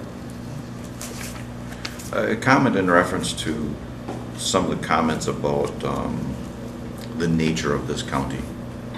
I have lost friends and gained new friends and lost friends and gained new friends because they fell in love with what the county looked like in the 40s and left in the 70s because they don't like the way it looked. Gained the property in the 60s because they liked what it looked like, and left the county in the 80s because they didn't like what it looked like. The county's always going to be in flux. Always. Unfortunately, and you don't own the property next to you unless you purchase it.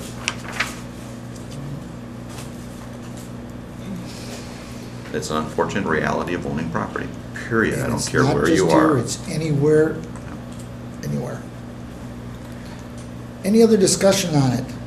I would just add to what I said before, that I don't think the issues that are of concern, while they're legitimate issues, are things that this body addresses in this process.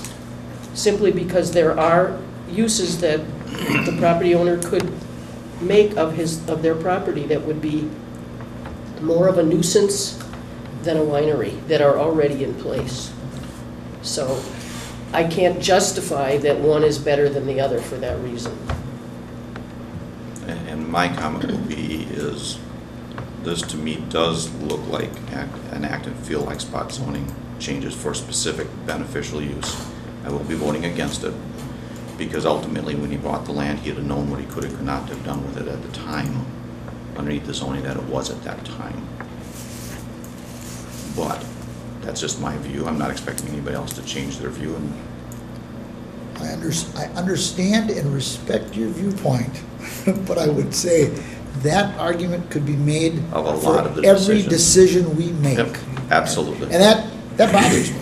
That's hard. Yeah. Well, all right. Anything else? If nothing else pertinent, I'll call for a question. All those in favor of the motion on the floor signify by saying aye. Aye. Aye. Opposed? Aye. Okay, that's fine. So that goes. All right. Let's go up to 4. Discuss June 12, 2017 FEMA letter to County Board Supervisors. Nino and Fisher respond to county's December 2016 inquiry regarding including inland lake elevation requirements and forthcoming floodplain maps.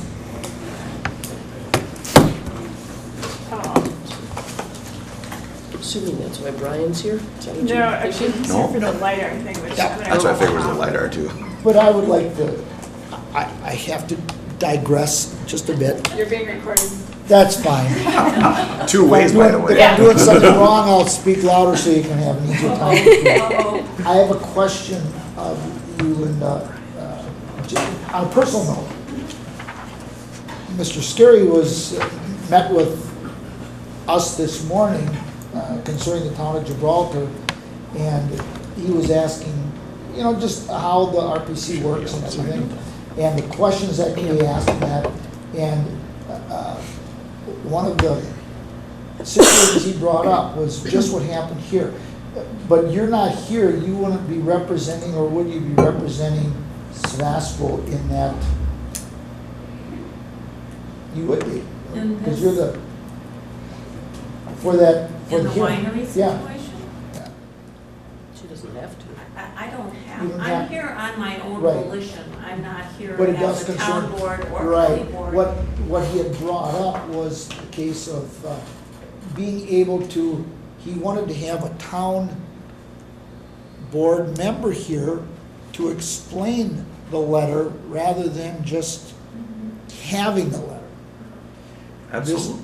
And this would have been, I'm not And- criticizing anything, I'm just saying that I was hoping, well, come on, Linda, come up here and No. speak, because that is what Dick was asking for, but I couldn't ask you to comment on it. But, and he can do that himself for Gibraltar if he wants to.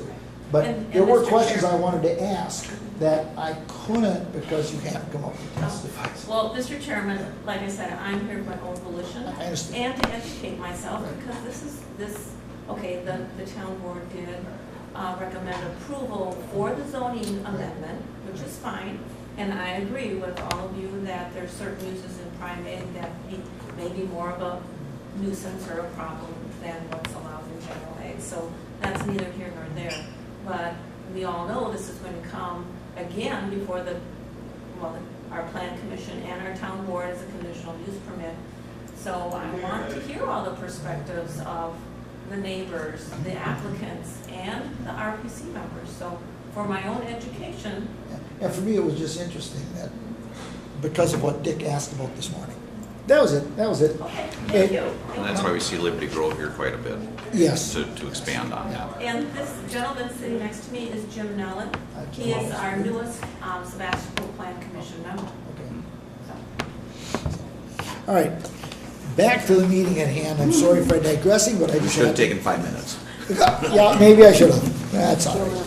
It is Okay, what it is. so I read the letter, but, They didn't really answer Did your you no, question. understand I didn't say too much. I'm gonna let Sue talk. I'm gonna All call right. Tom Hayden and tell him we're getting ready for All right. his agenda. So in the past, you have seen the letter coming from Dave Lino as well as Ken Fisher to FEMA asking them, currently they are doing a new engineered study on the Great It's Lakes to all right. come We'll up be at your with agenda potentially in new about 5 minutes. floodplain maps for the coastal areas on the Bay and Lake Michigan.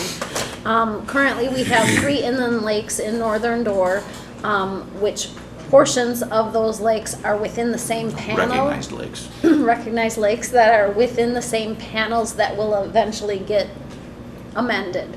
So these lakes have not been studied and approved by FEMA, so they are considered unstudied areas, which carry almost a higher insurance rate policy for those homeowners. We do have some local benchmarks and numbers we're able to authorize construction, but when a property is in the floodplain and a structure, they are paying higher premiums than those on Lake Michigan or the Bay, which seems a little backwards. So we have requested of FEMA, while they do this study, can they consider all the data we have and let us know if it's enough data to change those floodplain zones to known elevations, which carry lesser rates, and can they incorporate those, that data into their new maps when they come up with their new coastal flood firm panels. So we did have a sit-down meeting with them 2 weeks ago, sit-down conference call, which they addressed that they think we probably have enough data for Clark's Lake, probably not for the other 2 lakes, and said that provided us with information on how we can go about having those changed either with their coastal Great Lakes study or on our own. We also asked about possible funding and coordination with DNR. So things are kind of coming through via email following up from this meeting. There is potential that the county can get money through DNR and FEMA to possibly get additional data and have it incorporated into some maps, which I think would be beneficial to all the property owners around all 3 lakes. Obviously, we'll have to wait and see. It would require the county to potentially put money forth, should the county want to pursue that. Ken just but- won that lottery, so. Yeah. Right. Of course, he didn't people in leave. Nigeria will donate. So staff is still gathering information from both FEMA and DNR and getting information with requests to proposals to see how much this would even cost to try to do something like this. This is the flood insurance rate map that is kept to coincide with the other work that they're doing. So is there like when we have no, the letter clearly is open-ended at the moment, but eventually whenever that map gets approved, if we're not quick enough to be included in that map with our data, then it's a null point, right?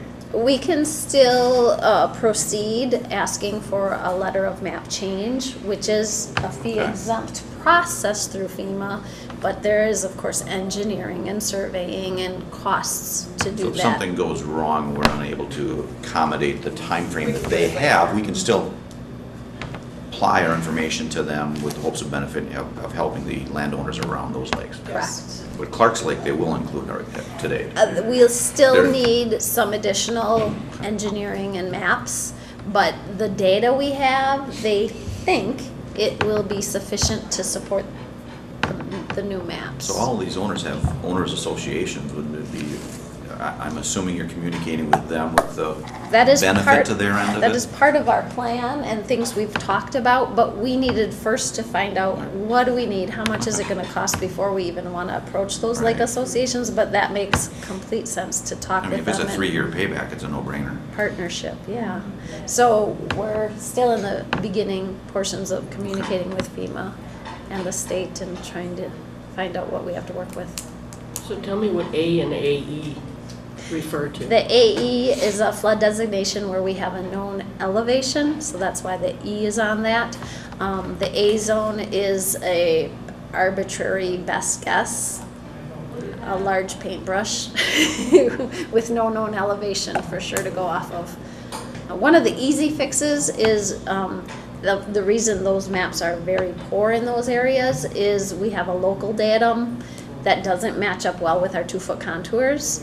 If we can get that conversion, what the local data is in relation to the 594s, the maps could improve substantially just by doing that. So that could be an easy fix as well. So we're working on it.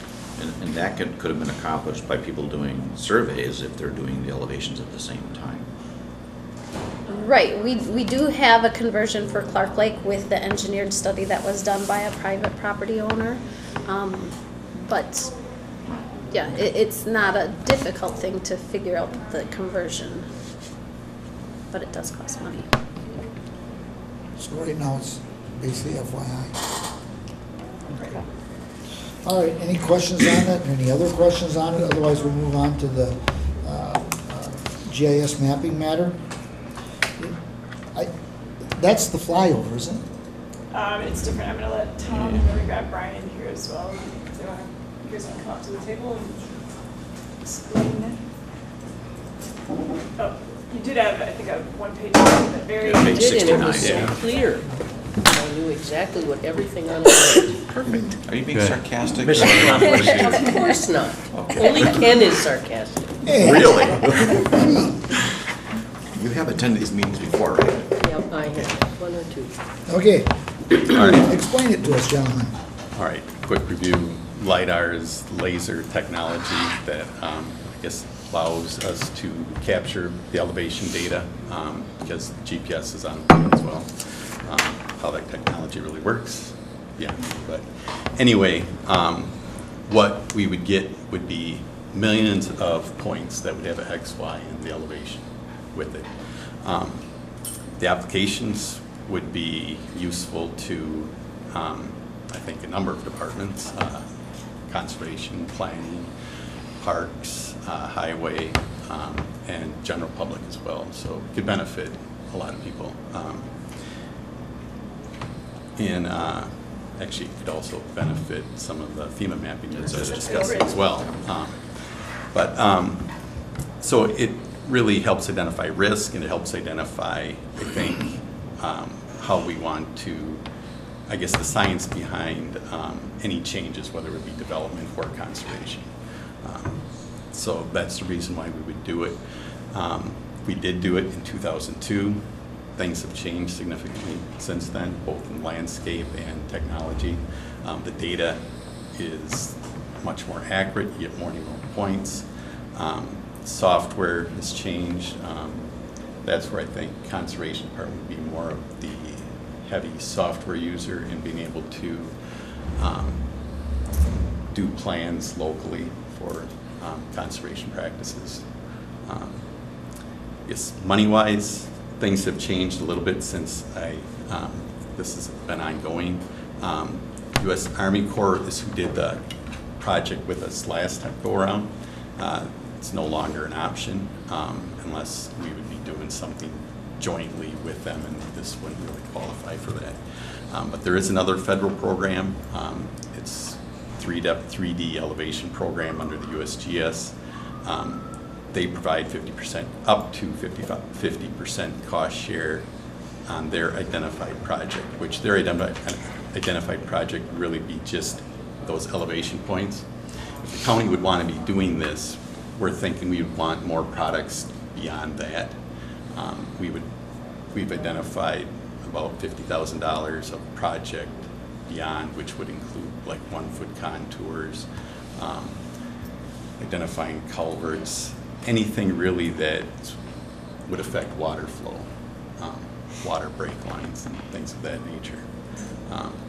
Because we've used them in the past, and it would help a lot to do with conservation. So the total project costs we've now identified at $177,200. Of that, 50% of the project identified by 3DEP, their scope would be 126.5. Yeah. The base is 126.5. 126.5, so if the county would get the 50%, that would be 63,250. And that grant application would be done by Ayers Associates. They're the same one that's doing the flyover project. And that would be done on behalf of any county or municipality that wants to participate. We would just be one county looking to participate with this grant application. And this is a flyover. Yeah, correct. Yeah. And this would be for 2018.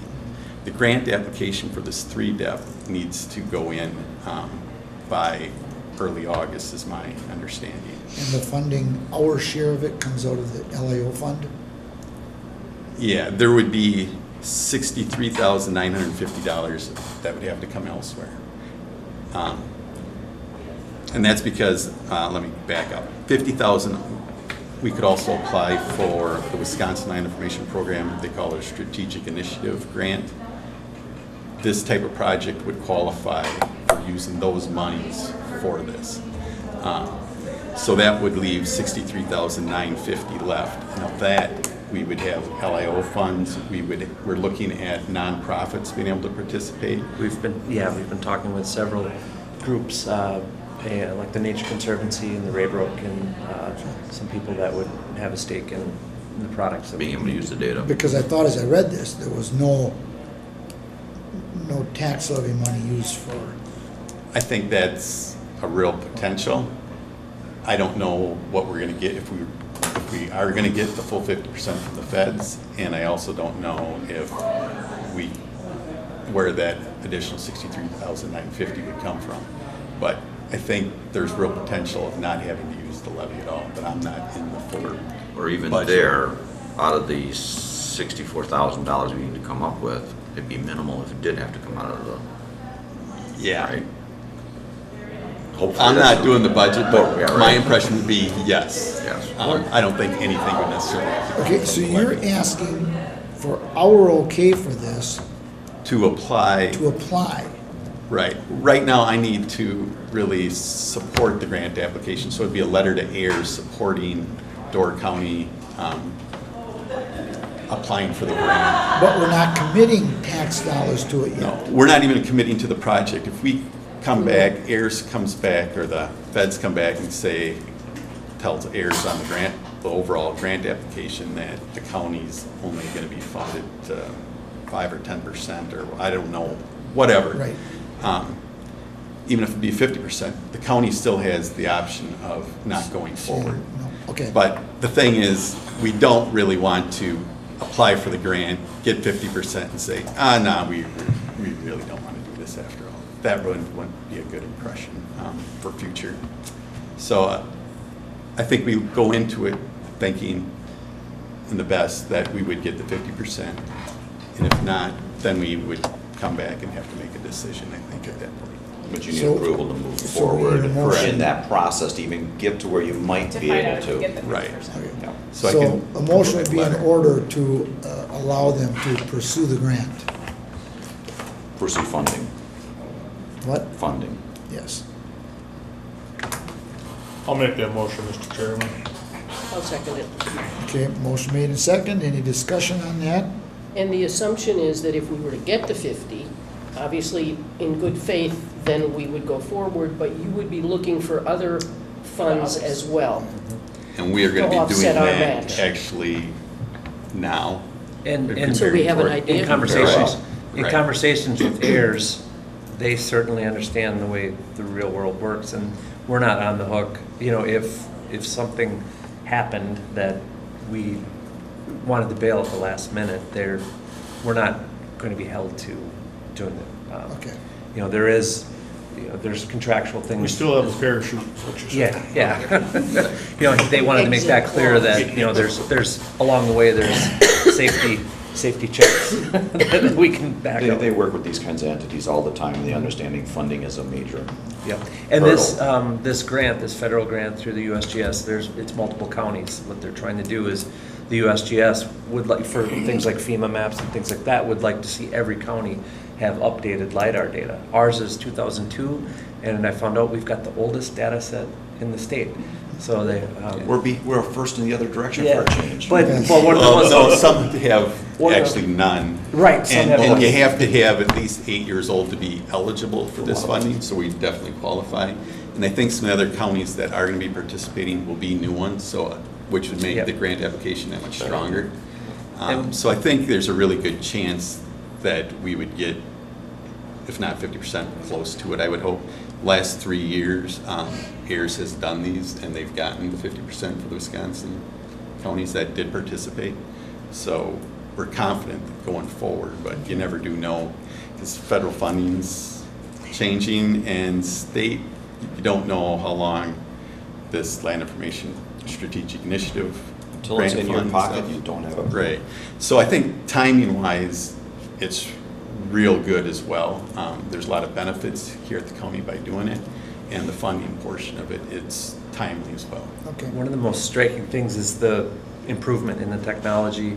We're talking, in 2002, it was, you could maybe 1 point every square meter. Now we've got 2 points every square meter. So when the plane is bouncing those beams, they're hitting within every square 3 feet or every, and the cost to do that in 2002, it cost $500,000. It was a $500,000 project. Now it's a $126,000 project to get that much better quality. So. Okay, all those in favor of the motion on the floor signify by saying aye. Aye. Opposed? Okay, and now, I just have. go ahead. I'm just wondering, does this have to go to IS committee too yet, or I not? think so. I don't We're the oversight think for so, 'cause, LIO. yeah. No, there, You are. Yeah. Okay. The only way it would have to go would be if it actually interacted with that department extensively, cost-wise. That'd be the Yeah. only way to look at it.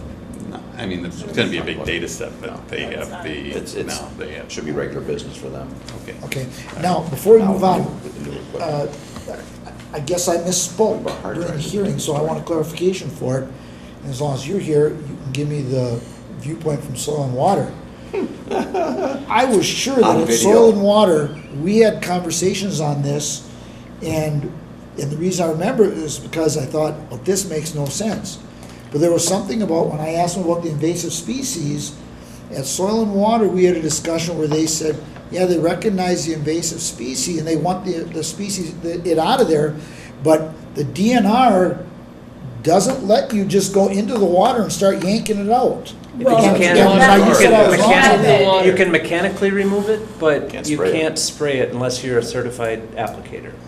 You can That's- do the state Garbage. certification. That's it. So there were Yeah. some, When you're talking poisons. that's what I was getting at. Over There's water, some that's the And key now- thing. deals where the Well, you're talking DNR, about water?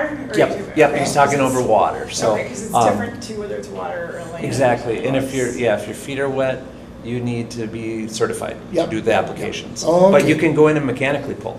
well, you can't. By Yep. hand. But you can't bring machinery. Right, I was gonna And say. that was but it, that was, mechanically, okay. yeah, I knew there was yeah. something about it, so I You wanted can't to drive your clarify. Bodies of tractor water around the the state. lake. Yeah. And Regardless swamp historically, would be.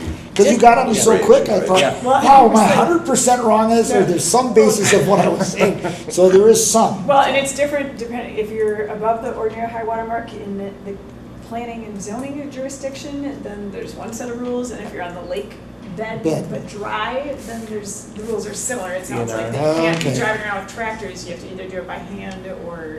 And then once you're in the lake I bed, you thought you have were Army talking about Corps. the landscaping that we control underneath.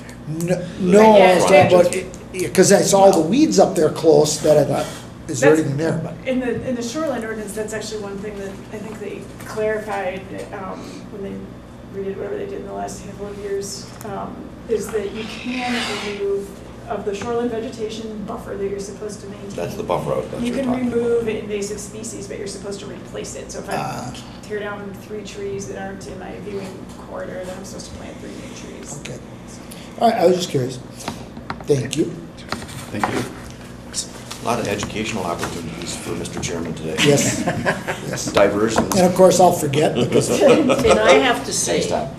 I have never seen Ken as patient as he was Oh, today God. during that You're on hearing. video.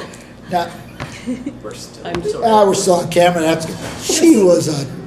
Well, I'm How not saying you could I were have- wrong, I think you were right. How could I have- You absolutely were do that, appropriate for but the you were very, circumstance. very patient. How could I have been anything but? That would have. By the way, I'd have been that nice to her even if we weren't on camera, just so that everybody knows that. Yeah. But thank you for the observation. All right, moving right along. Review of updated resource materials, ordinances, statutes, committee roles, and responsibilities. Let's go through every page. Oh. Sure, absolutely, whatever you say. Did you Let me bring get out of your food? What? Yeah. I got home at 4:30 this morning, so please. No, I'm only gonna go through the table of contents of both of them, which, Oh, good. so what I've done the last handful of years, every 2 years when the Resource Planning Committee, well, I guess it's the years that the county board elections happen, I try to update these resource packets. We post them on our website. And I split them a couple of years ago so that you've got one packet if you're ever so inclined, for whatever reason, rather than calling us to go try and read the state statutes and codes, you've got one packet that has the comprehensive planning statutes. There's a couple of relatively new things related to regulation authority and what's called downzoning, which is when you take somebody from, like, say, commercial to agricultural. It's called downzoning. Development moratoria. We've got NR 115, in case you feel like reading that. And then a pretty big section of Chapter 59 of the state statutes that has all the planning and zoning pieces, but it also includes things that are relevant to us now, which haven't been directly historically. But there's a bunch of things that relate to the sanitarian or to real property or the land information officer. So you've got all those statute sections if you feel like going and reading them. And that's all in this pack. Yep, that's everything that's in this packet. And I also, in the Chapter 59 section, I tried to highlight with like a, I don't know what color highlighter thing, like at least the headings, so that you can kind of find your way around if you're trying to look for some of this stuff. But it's got your, kind of roles and authority. You guys are considered the agency. When it talks about a zoning agency in that chapter. So, and then there's the Board of Adjustment.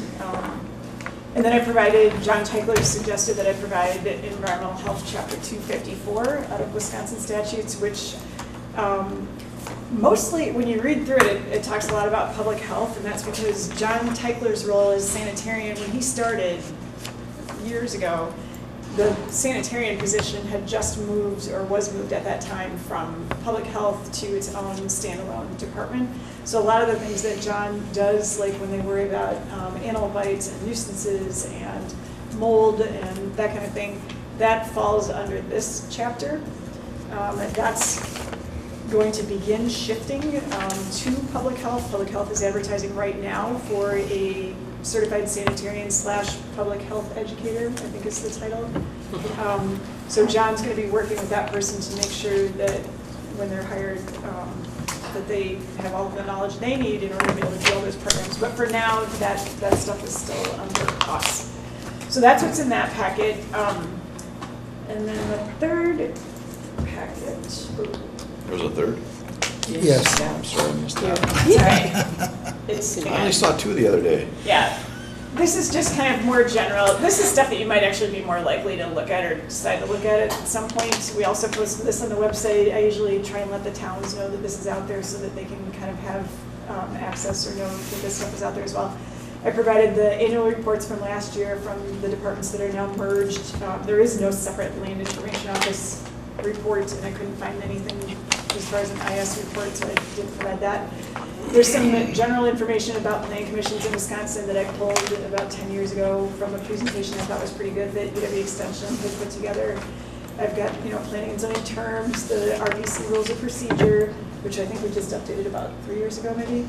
The zoning amendment procedures, so that kind of outlines, it's a chart that Sue put together that goes step by step as far as like what we have to do in-house and the interactions between us and the town clerks and you guys. I've got that town review period policy, when you hear people talking about our, 28-day review, that policy that we set up like 20 years ago is outlined in here. The decision-making criteria, which aren't exactly, basically we send with each thing that's going to a town when they're going to have to make a decision that's coming to you guys or Board of Adjustment for a public hearing, we provide them kind of a guide as to what the relevant topics are with regard to that type of application, because we sometimes still, but we used to often get letters that were about totally the wrong, different kind of process. So we've got wetland map boundary information. We've got municipal planning and zoning information. It's a chart that's accurate as of now, but it's got which zoning administrator is assigned where, which town is using which building inspector. It's got the clerk's phone numbers, that kind of stuff. I put our fee schedule in here. Got an overview of the smart growth law if you don't want to read the statute itself, which is in the other packet, and then just kind of a glossary of plan implementation tools. So that's what's in those two packets. And then I do want to briefly, and I forgot to pull this up, so I don't have to look right now. I want to show you our website quickly as well. Nope, it doesn't come up to, whoops. This type keyword is,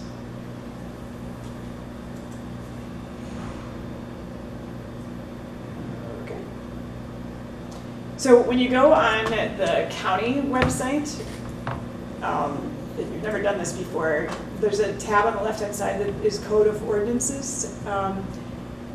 If you go into that Code of Ordinances, there is, and I think I forgot to bring it down with me, the sanitary code chapter. Well, let's just go look at it, I guess, for the headings. Well, and there would be the, So, county private sewage system. So chapter 21, that's the code that the sanitarians administer as far as private septic systems.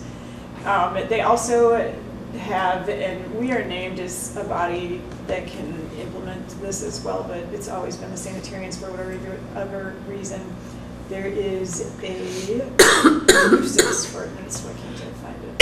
a what ordinance? Nuisance. 3139? Yes. 3130, yeah. So that is also John things will like junk vehicles, and again, it gets into kind of the hoarding, the mold, the dilapidated buildings that somebody might be playing and fall down in. So that, John wanted me to point those out to you, that 3139, which is the nuisance ordinance, which is largely the sanitarians, at least as far as our department, that get involved with that, and then that county private sewage systems. If you want to read our zoning ordinance and our ordinances, don't bother going here, because all it does is refer you to our website. Yeah, where is this list? This is off of the Code of Ordinances link on the left-hand side of Because the I knew that regular. yours weren't, so I never bothered to go Yeah, any the further. regular county website. So that's where if you want to find Cordon the ordinances sanitarian. other than zoning. Yeah, the sanitarian piece of what we're doing. For ours, you would go to departments, and the link is still called planning, the planning website. And then we have all our forms. So if you click on here, people can get our forms. We've got the comprehensive plan, the bike plan, basically any plans that we've been involved with. We're actually kind of overhauling this. We're going to split the planning and the zoning part. But those reference materials I just showed you, those links are here. So we've got the general references and then the statute packet, Board of Adjustment rules of procedure. There's all sorts of stuff on here. You now see that for some reason our 2013 annual report is on. but even though Becky's doing the planning for John Miles Park, that wouldn't be on here. No, we put that link on the Parks Department. We probably would put that on here once it's done. Like we did put, you can see that we put the hazard mitigation plan on here. And even though we're not administering that, our department helped to develop it, and so we just provided the link to that.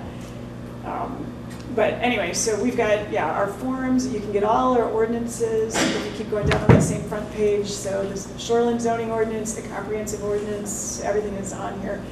When we split, what we're doing right now with the website is, and the sanitarians has a page as well, if you want to take a quick look at what they've got. I would really like on that page if you'd eventually get a comprehensive searchable set of PDFs. I By do each not chapter. like our website software, what little I know about it. Well, And no, then just that's- give me a PDF I can Yeah. actually search for words rather than Yes. photocopies of Well, that, documents. yeah. So this is the sanitarian website, so they've got chapter 21 on here, they've got their apply, their fees, everything else, similar kind of feel to ours. What we're doing right now is we're having Tom make like a front page that's gonna be Door County Land Use Services, it's gonna list all of our names and phone numbers and email addresses. It's gonna, for the zoning administrators, say what their territories are, and then we're gonna have a planning link, a zoning link, a sanitarian link, a real property link, and a land information officer link, and probably an addressing link. So that they click, and we're gonna split, at least what was previously or is currently the planning website, we're gonna split things up so that it's a little less jumbled and easier to find things, so. But, so there should be, and if you're ever looking for anything and you don't know where it is, just call us, and we can point you to where it is. If it's not on the website and it's something that should be, we can post it, or we can email it to you, or whatever, so. There's plenty of reading. Yes. Question? Certainly. I have a request. You have it in the third packet, that whole discussion of text amendments or map amendments like we did today. And I feel like the questions, I know the questions that you're supposed to look at for spot zoning, but boy, they're not very helpful. I mean, I think, as Ken said, meeting after meeting after meeting, we answer those questions one way and we vote another way because it doesn't make sense to follow them. I think, I wish we could talk about that or find some other criterion or explain those better, and maybe I'm not understanding them right. well, I think, No, I look at it the same way. That criteria, you could pick and choose and use something in there to turn down every single request that comes our way. so you guys are usually doing the opposite. Well, we are, that's- that's my concern. I feel like we're Yeah, not following I it think except it doesn't make sense Maybe we can sometimes. ask Grant for some advice or guidance, because I think we've historically, I think what used to happen, and this does still happen sometimes, that you guys will have the rezoning hearing and the conditional use permit hearing in the same day. We've tried to get away from that in recent years because it can end up being a waste of time and money for the applicant. But I think there is some value in actually talking about why the person wants to do the rezoning and what the project is that they want to do, because it's completely relevant to why they're there. They're not applying Other to change than the the zoning fact just for the that, heck of it. other than the but- fact that that zoning change, just what they tell you sitting here is what their intent is, does not Doesn't mean mean they it have sticks. any intentions of Right, doing it. Doesn't lock them in. right, and so you do need to kind of, you do need to look at those Caveat there. questions, but Big one. yes, you're right. Most of the time, the reason that they're asking for it is they're gonna be turning around, and in fact, I think we already have the application for the winery that was discussed today. So I can ask Grant, I guess, if he's got any suggestions, because I think we've kind of separated it almost so much that it's hard, because, so now you've, maybe legitimately, maybe not, voted to rezone this property, to recommend rezoning, and then now, what does that mean when they turn around and turn in the conditional use permit application? Is there supposed to be kind of a presumption that you're in favor of the project, or is that what the public thinks? I guess that would probably be what the public thinks. No, because the project they come up with might Could be not meet different. the 13. At least Yeah. there are 13 criteria you can look at. Yeah. Here, it seems to me that the only thing that makes sense is looking at the different uses and trying to determine whether the concerns are going to change. I mean, that's the only thing that helped me today with that second one. Yeah, I mean, and as far as, I think of that sort of list of bulleted questions, probably one of the most important ones is whether or not it fits with the comprehensive plan. So if they're requesting something that's completely not in line with the map and or, kind of goals or things like that that are in the plan, then that should be a red flag as far as whether or not you pursue the rezoning. And then looking at, how is it going to be different compared to what's there now, and how does that relate to what's going on, Well, I guess around it? to add to Sue's statement would be that there is sometimes the perceived belief that things are a done deal. And in the case of a conditional use, at least we have a fairly decent pattern that we can use. Right. And when you sit down and speak to an individual off the side that sits there and says, you screwed up, you shouldn't have done this, but you explain to them how you'd go through about it, they're usually pretty understandable. Well, rezoning is a gray function in it. Sometimes, you know, again, you get that personal issue. You get the individual says, I bought a piece of farmland that was backed up with a bunch of pine trees in the field next door. Well, you don't own the property next door. You don't have control over that. Yeah, well, okay, I have a comment there. So it's one thing if I buy a piece of property and it's zoned, you know, X, and everybody around me is zoned X. And now my neighbor comes in to apply to do something that's allowed under X. That shouldn't be a surprise to people. I'm sure it is a lot of the times because they don't look at it. But that, to me, is a little bit different than my neighbor comes in and they're not applying to do something under District X. They're applying for District Y. And that's going to allow them to do something completely different than what is allowed there now. And that's not what I bought into. And I can see why that is a much higher level of concern. And yet that's the thing that we have the least guidance we use for making those decisions on. Yeah. You know, and I believe the only reason we have any real guidance in any conditional use is because of your Board of Appeals you've dealt with routinely trying to Well, deal aren't there some, Board where of did Adjustment, 13 come from? From the Is that ordinance. From the state? ordinance. Just from the From the Yeah. ordinance. Yeah, those are the standards that are listed in the ordinance for conditional uses. And those are fairly, I wouldn't say uniform, but common across, as far as like what you consider across the state or even probably the country, I And think. maybe there's more case law for conditional uses, maybe? I don't know. Possibly, because the processes are different too, so. Well, I would appreciate a discussion someday with some more guidance, because I feel like we're violating it. as well as discussion of things like constantly approving things like lots that are over 5,000 square, or houses that are over 5,000 square feet routinely, some regulations that we need to review if we're constantly giving approval to them. Right. Okay? All right. I don't have any more unless you have questions about any of those resource materials or where things are on the website. Future meeting schedule. August, you've got question marks for the 3rd and 17th. Do we need to put anything down for those? Well, Should we put the 3rd in just in case? We most likely, I'm almost 100% confident we're gonna have a case on the 3rd. Okay. And I can't say if the 17th will take place or not. We Well, have let's- 2 cases pending. For right now, let's put down August 3rd. RPC. You know what we're missing? At 2 p.m. Mark? We're missing birthday cake. yeah, 'cause that's why Ken didn't want to come. No, that's Thursday though. Yeah, but Oh, it's we supposed to invited- be today That's why- because we were giving him his birthday off. Oh, that's right, that was today I was supposed to do that. Exactly. I'll be darned. Oh, I I was didn't supposed to know bring that. cake? I Yes. didn't know either. No. That was discussed at county board. You can bring it on August. Ah. He didn't ask for beer? Are you allowed to do that? Probably not allowed to do beer. Yeah, I guess at this point I would say, I'll see what I can do for next time. I'll put a little asterisk on Remind it. them. Write that in the minutes. All right. And another thing that gets video recorded. I guess right now, why don't you just go ahead and pencil in the 3rd and the 17th. Sue And the says we've only 17th. got 2 cases that are lurking out there. One of them is that winery, and then I don't remember what the other one is.